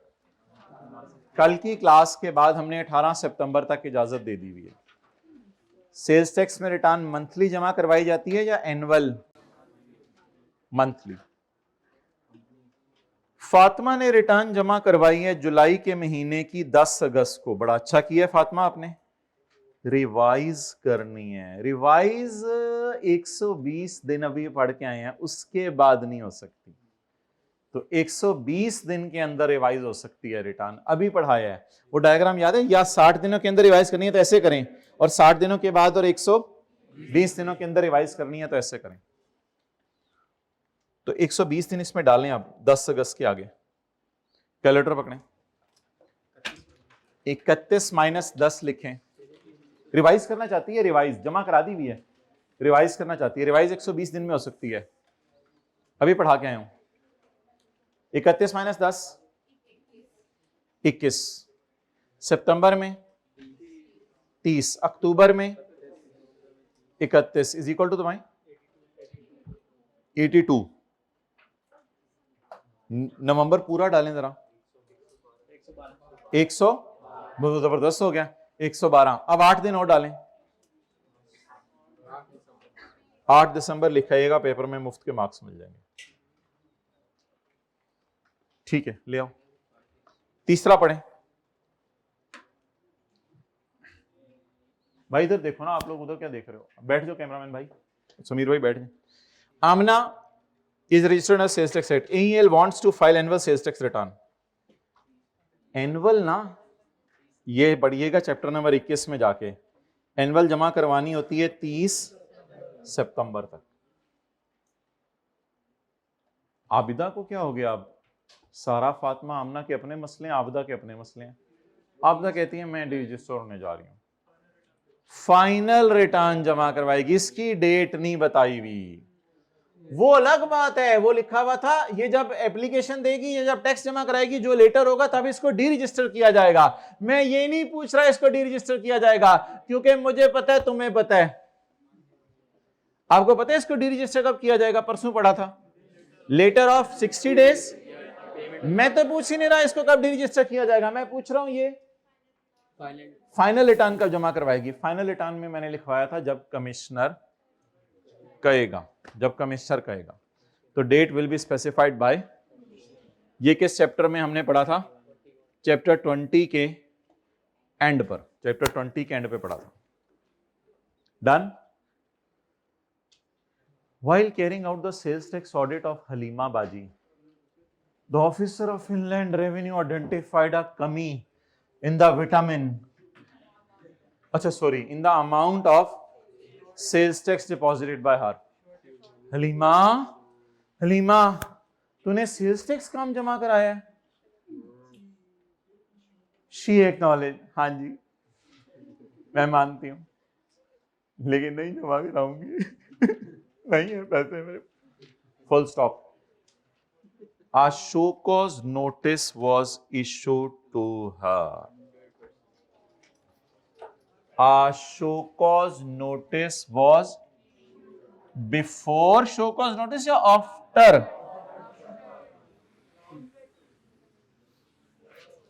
A show cause notice was issued to her. आगे चलो। For the payment of balance amount. Determine her liability in the above situation. Well, Halima, in that situation, because you have received show cause notice, so Halima, if you would have hired me as a tax consultant, I would have done more worse. So sorry. May I jaldi? So tax plus default charge plus 100% planty. अच्छा, determine Halima ओहो हो गया। Also explain उस बिचारी को क्या फायदा होता अगर वो टैक्स पे कर देती before show cause notice, then she would have saved 75% penalty. बल्कि इस तरह लिख के आइएगा, आप बिल्कुल इस तरह लिखाइएगा कि अगर शो कॉज नोटिस से पहले तुम्हें होश आ जाता, अकल आ जाती, तो then you would have deposited the tax, लेकिन as pointed out by commissioner, क्योंकि ऑडिट शुरू हो गया है। अब मेरा नहीं ख्याल कि एकदम इधर से इधर जाएं, एकदम इधर से इधर ना जाइएगा। सवाल पता क्या आया? एक सवाल में आया कि इश्यू हो चुका है, फुल स्टॉप वाला गया, फुल स्टॉप के बाद उसको क्या फायदा होता अगर शो कॉज नोटिस से पहले, अब बहुत पहले ना चले जाइएगा, ये वाली साइड काफी है, तो then she would have paid the tax pointed out by commissioner plus default surcharge plus 25% of penalty. So that's all about Halima. अब हम आपको थ्योरी के और सवाल कुछ होमवर्क में देंगे, वो आप सिर्फ देख आइएगा, ठीक है? रात को आपको भेजेंगे, और जब आपको डर लगना शुरू हो जाता है रात को आपको भेजेंगे। अभी आप चैप्टर 23 खोल लें, चैप्टर 23 के मैं इक्का दुक्का कोई आसान आसान सवाल होमवर्क में आपको दे देता हूँ, क्योंकि वरना आपका वीकेंड बहुत बोर गुजरना है। और कोई कमिटमेंट्स तो आपकी हैं नहीं, तो वेले लोग हैं हम। ले उस्मान को भी बुलाएं।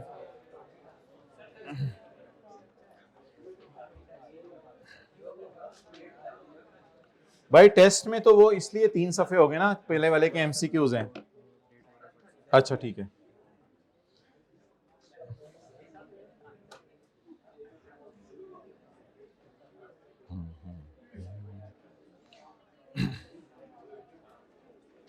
आप लोग बेशक सवाल ना भी खोलें, कोई मसला नहीं। Past paper question 9, Zainab is registered in sales tax act. Local sale, export sale, product A, product B, local sale, export cell.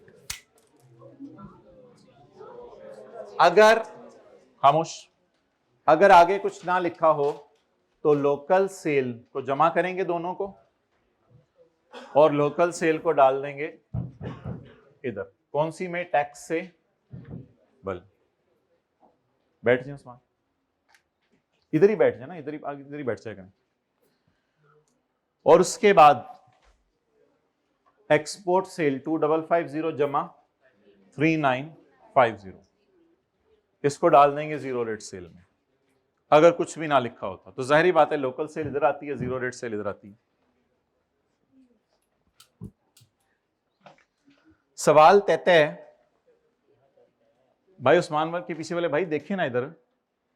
सवाल 33 कि product A is Holi Quran, product A is and it is exempt from, ये exempt है from tax. तो product ए की local cell, नहीं input शिनपुट में किस चक्रों में पड़ रहे हैं, बस सेल है, वो बस सेल के बारे में बता रहे हैं, बिला वजह इनपुट सोच रहे हैं। प्रोडक्ट ए की सेल एग्जेम्प्ट है तो ठीक है, प्रोडक्ट ए की सेल अगर एग्जेम्प्ट है तो फिर ऐसी सूरत में इसको और इसको दोनों को डाल दीजिएगा किस सेल में। आगे तो न्यूमेरिकल नॉर्मल तरीके से सॉल्व होगा। तो एक बंदा एक वक्त में कितनी सेल कर सकता है? 3, टैक्सेबल, जीरो रेट और एग्जेम्प्ट। अच्छा जी, अगर ये लाइन ना लिखी होती तो सवाल कैसे सॉल्व होना था? ये जमा ये लोकल सेल में चला गया, ये जमा ये जीरो रेट सेल में चला गया, ये दोनों टैक्सेबल सेल में और ये जीरो रेट सेल में।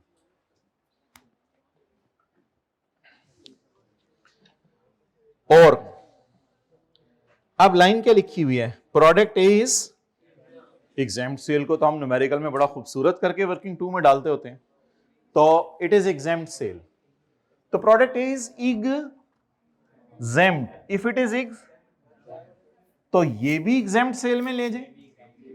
कल मैंने आपको डायग्राम भेजी थी एक, उसमें मैंने आपको कहा था अगर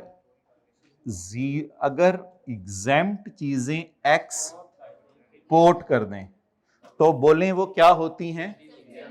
हाँ लिखें, क्वेश्चन 9 खोल के उस्मान ले आ जाए, इसको पैक करें। लिखें अगर क्वेश्चन 9 में अगर एग्जेम्प्ट गुड्स को क्या कर दें? एक्सपोर्ट। आ गया भी बोला। अगर एग्जेम्प्ट गुड्स को एक्सपोर्ट कर दें तो वो हमारी एग्जेम्प्ट सेल ही होती है। बोले वो हमारी क्या होती है? एग्जेम्प्ट सेल ही होती है।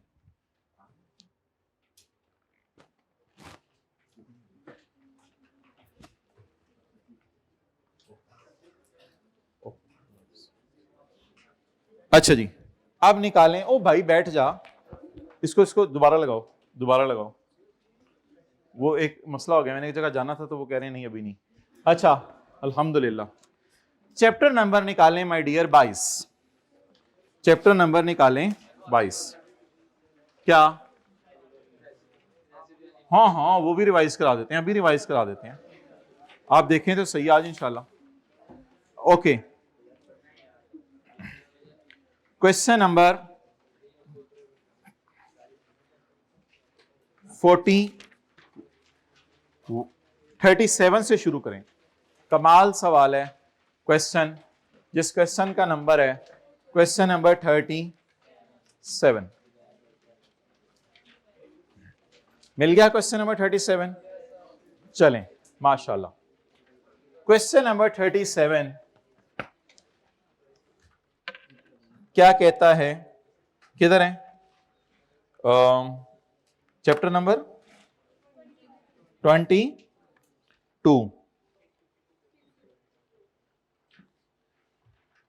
Question number 37। ये टिक कर लें, ये तो मुझे दिखाने की जरूरत नहीं, आपको पता है। Type of exports which are outside the purview of, ऐसी एक्सपोर्ट जिसको बाद में छोड़ने पड़े। दूसरा मैं तफसील से कराऊंगा अभी। तीसरा,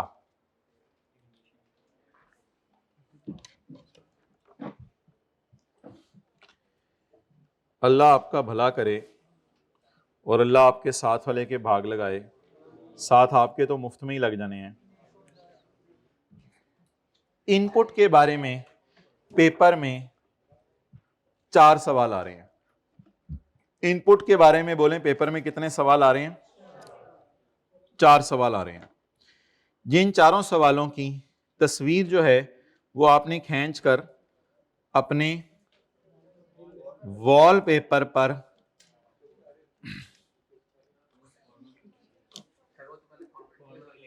हाँ जी, इनपुट नॉट अलाउड कौन से सेक्शन में? अभी मैंने आपको बताया भाई, अभी मैंने आपको बताया किस सेक्शन में इनपुट नॉट अलाउड है। सेक्शन 8 और सेक्शन 73। आप मुझे तस्वीर इसकी भेज दो, मैं ग्रुप में भेज दूंगा, सारे तस्वीर ना खींचें। इनपुट नॉट अलाउड कौन से सेक्शन में है? सेक्शन 8 और सेक्शन 73। सेक्शन 73 की क्या हेडिंग है? आपने तस्वीर खींच ली, मैं चेंज कर देता हूं। सेक्शन 73 की क्या हेडिंग है? Certain transactions not admissible. Certain transactions not admissible. Inadvertently could not claim input. मैं इंशाल्लाह आगे तस्वीर की ऐसी की तैसी। Inadvertently could not claim input, जैसे मेकअप कर करके आप दोबारा तस्वीर लेते हैं ना, तो बीमारी है ये। Inadvertently could not claim input. ये सेक्शन 7 के 1 की आखिरी 2 लाइनें हैं। Conditions for allowing input, you must hold purchase invoice, you must hold goods declaration import के केस में, और you must hold treasury challan in case of auction. Input का रिफंड सेक्शन 8 भी 90% रिस्ट्रिक्शन वाला रिफंड बताते हैं, जो साल के एंड पे जाके फिर अगस्त में रिफंड होने, और सेक्शन 10 बताता है जीरो रेट सेल का। सेक्शन 10 बताते हैं। एक सवाल भाई ने पूछा कि residual input tax and residual input tax credit में क्या फर्क है? रेजिडुअल इनपुट टैक्स और रेजिडुअल इनपुट टैक्स क्रेडिट में क्या फर्क है? देखें इधर, ये हमारी सेल है, ये इनपुट है 10, इसमें से इधर जाने 6। आप बता दें न्यूमेरिकल के फेस पे क्या जाना है? 6। तो आपको याद है क्लास में मैंने बताया था, इसका नाम है रेजिडुअल इनपुट टैक्स। इसका नाम क्या? और ये है रेजिडुअल इनपुट टैक्स क्रेडिट। बोलें, यानी इनपुट टैक्स का वो हिस्सा जो फेस पे जाकर माइनस होने। चैप्टर 22 का चैप्टर 21 का आखिरी सफा है जिस पे ये बताया हुआ है। अच्छा, अब आप उर्दू में जरा मुझे ये सेक्शन थोड़े थोड़े याद करवाएं। कौन कौन से इनपुट माइनस करने की इजाजत? Fake invoice, goods used in immovable, crest, और वो सारे 50,000 से ऊपर की परचेजेस और वो सारा। अगर भूला हुआ इनपुट है तो उसको क्या कर सकते हैं, अगले 6 महीने क्या कर सकते हैं, अगले 6 महीने किसी भी महीने माइनस कर सकते हैं। इनपुट माइनस करने के लिए आपके हाथ में सेक्शन 7(2) के मुताबिक होनी चाहिए इनवॉइस वगैरह।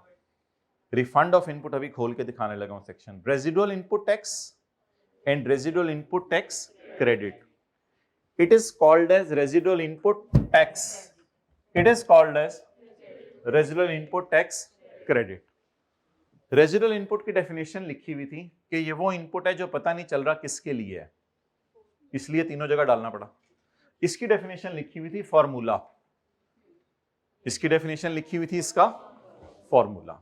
जिस तरह आपको चेहरे हैं मुझे सारी चीजें दिखानी पड़ेंगी। बिस्मिल्लाहिर्रहमानिर्रहीम।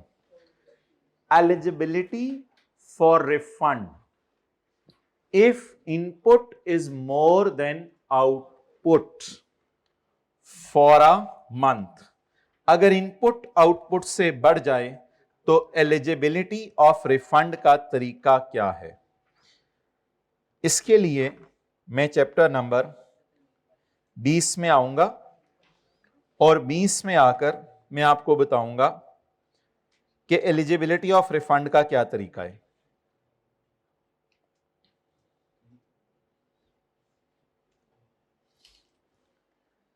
एक सवाल और भी आपको न्यूमेरिकल होमवर्क में दूंगा, एक तो ये जैनब वाला बता दिया ना, जैनब वाला तो पता नहीं कौन सा था। Where input is restricted up to an adjustment or refund will be allowed to registered person, refund shall be made on, लेकिन इसके साथ अगर हल्का फुल्का जगह हुई तो ये कंडीशंस लिखाएगा, वरना ये लाइनें काफी हैं। तो सेक्शन 8B का 2 और 3 काफी है, लेकिन याद रखिएगा ये सालाना रिफंड है, ये हर महीने नहीं होगा। 90% रिस्ट्रिक्शन को पहले कोशिश करेंगे कैरी फॉरवर्ड करने की, बोले जरा करते रहें करते रहें करते रहें, फिर भी ना हो सकें तो जून में जाकर ऑडिट करवाएं, फाइनेंशियल स्टेटमेंट जमा करवाएं और अगस्त में जाके रिफंड ले लें। प्लस एक और भी रिफंड है माय डियर, पॉइंट बी में साथ ही, वो रिफंड है मंथली, वो रिफंड है मंथली। ये टैक्सेबल सेल का है और ये जो मंथली रिफंड है ये अगस्त में नहीं होगा, ये सेक्शन 10 है, ये अगस्त में नहीं होगा, ये हर महीने की रिटर्न जब जमा करवाएंगे तो उसके बाद रिफंड एप्लीकेशन देंगे, उसके बाद 45 दिनों में। Conditions required to be fulfilled for filing uh, अगर 60 दिन में जमा करवा रहे हैं तो अप्रूवल की जरूरत तब है जब हुकूमत को नुकसान हो, वरना नहीं। और अगर 60 से 120 दिन में जमा करवा रहे हैं तो अप्रूवल की जरूरत मस्ट है। Concept of provisional and final adjustment in relation to, ये जो न्यूमेरिकल हर महीने सॉल्व होते हैं ये एक कच्ची एडजस्टमेंट है, और साल के एंड पे आप क्या करेंगे, एक पक्की एडजस्टमेंट। अब ये भाई मुझे ऐसे देख रहे हैं जैसे ये चीज मैंने इनको क्लास से निकाल के उस वक्त सारे बच्चों को अंदर डाल के क्लास के फिर पढ़ाई थी। बिल्कुल इस तरह का इन्होंने चेहरा बनाया है कि अब मैं इनकी तरफ देखे बगैर बताऊंगा आपको। पेज 639 पर हमने पढ़ा था जो चैप्टर 21 का आखिरी सफा है, कि ये जो मैंने अभी आपको दिखाया भी था, इस 20 को कहते हैं रेजिडुअल इनपुट और इस 13 को कहते हैं रेजिडुअल इनपुट टैक्स क्रेडिट। और अगली बात हमने ये पढ़ी थी, क्योंकि ये फेस पे जाके माइनस होता है ना, और अगली बात हमने ये पढ़ी थी, मेरे ख्याल से ये लेक्चर हम अपलोड कर देंगे ताकि आप आधे घंटे में वो जो चैप्टर 20-21 की नजर मरवाई है वो भी आप नजर मार लें, क्योंकि आपने तो नजर ही मारनी होती है ना, याद तो हमने करना होता है। ये जो मंथली इनपुट है, ये जो that is just a कच्चा, that is just a कच्चा। साल के एंड पे पूरे साल की सेल डालें, पूरे साल के इनपुट डालें और एक दोबारा जमा करवाएं कैलकुलेशन हम पेपर में नहीं करवाया करेंगे, वो वैसे समझने के लिए बता रहा है। तो साल के एंड पे दोबारा कैलकुलेशन जमा करवाएं, उसका नाम होगा, तो ये जो हम हर महीने न्यूमेरिकल सॉल्व करते हैं ये कच्चा है, साल के एंड पे एक न्यूमेरिकल सॉल्व करेंगे जो कि क्या होगा, पक्का। टेक्स्ट तो उसी के मुताबिक जाएगा, वो बातें आपकी ठीक है, वो फाइनल एडजस्टमेंट्स हमारे असल में स्कोप में नहीं ना, इसलिए how to deal with change in rate of tax. Okay, आगे आए। ओ ई आ तो ची पी चापा चुप टांग। क्वेश्चन 20 जमुरद हमने किया हुआ है, लेकिन आज मैं पढ़ रहा हूं दोबारा। Conditions that need to be satisfied for adjustment of input against output. अगर मैं इनपुट आउटपुट में से माइनस करना चाहता हूं तो क्या कंडीशंस हैं, जल्दी बताएं ना, मुझे पता चले आपको पता चल गया। परचेज की इनवॉइस होनी चाहिए, गुड्स डिक्लेरेशन होना चाहिए इंपोर्ट का, ये शराइत है इनपुट माइनस करने की। भाई उर्दू में भी याद करें कौन कौन से इनपुट माइनस नहीं हो सकते। अगर इनपुट माइनस करना भूल गया तो अगले 6 महीने। इनपुट कब माइनस कर सकता हूं, जब होल्ड करूं चीजें। इनपुट के रिफंड का तरीका क्या है, और रेजिडुअल इनपुट टैक्स क्या होता है, और रेजिडुअल इनपुट टैक्स क्रेडिट क्या होता है। Okay guys, 7 situations in which input will never be allowed against output. वो बेचारी क्या करे अगर, बोलें बोलें बोलें, वो इनपुट माइनस ना कर पाए। अच्छा, क्वेश्चन 21 पे टिक कर लें, जीरो रेट क्या है और जीरो रेट से बाहर क्या जाता है। ठीक है, चलें। अब हम आपको होमवर्क में अगर और कोई सवाल देने हुए थ्योरी के जो न्यूमेरिकल के, तो इंशाल्लाह रात को भेज देंगे, ऐसे ना देखा करें मुझे। हमने आज आपको कुछ कराया ही नहीं, लॉसेस का चैप्टर करवाया है सिर्फ।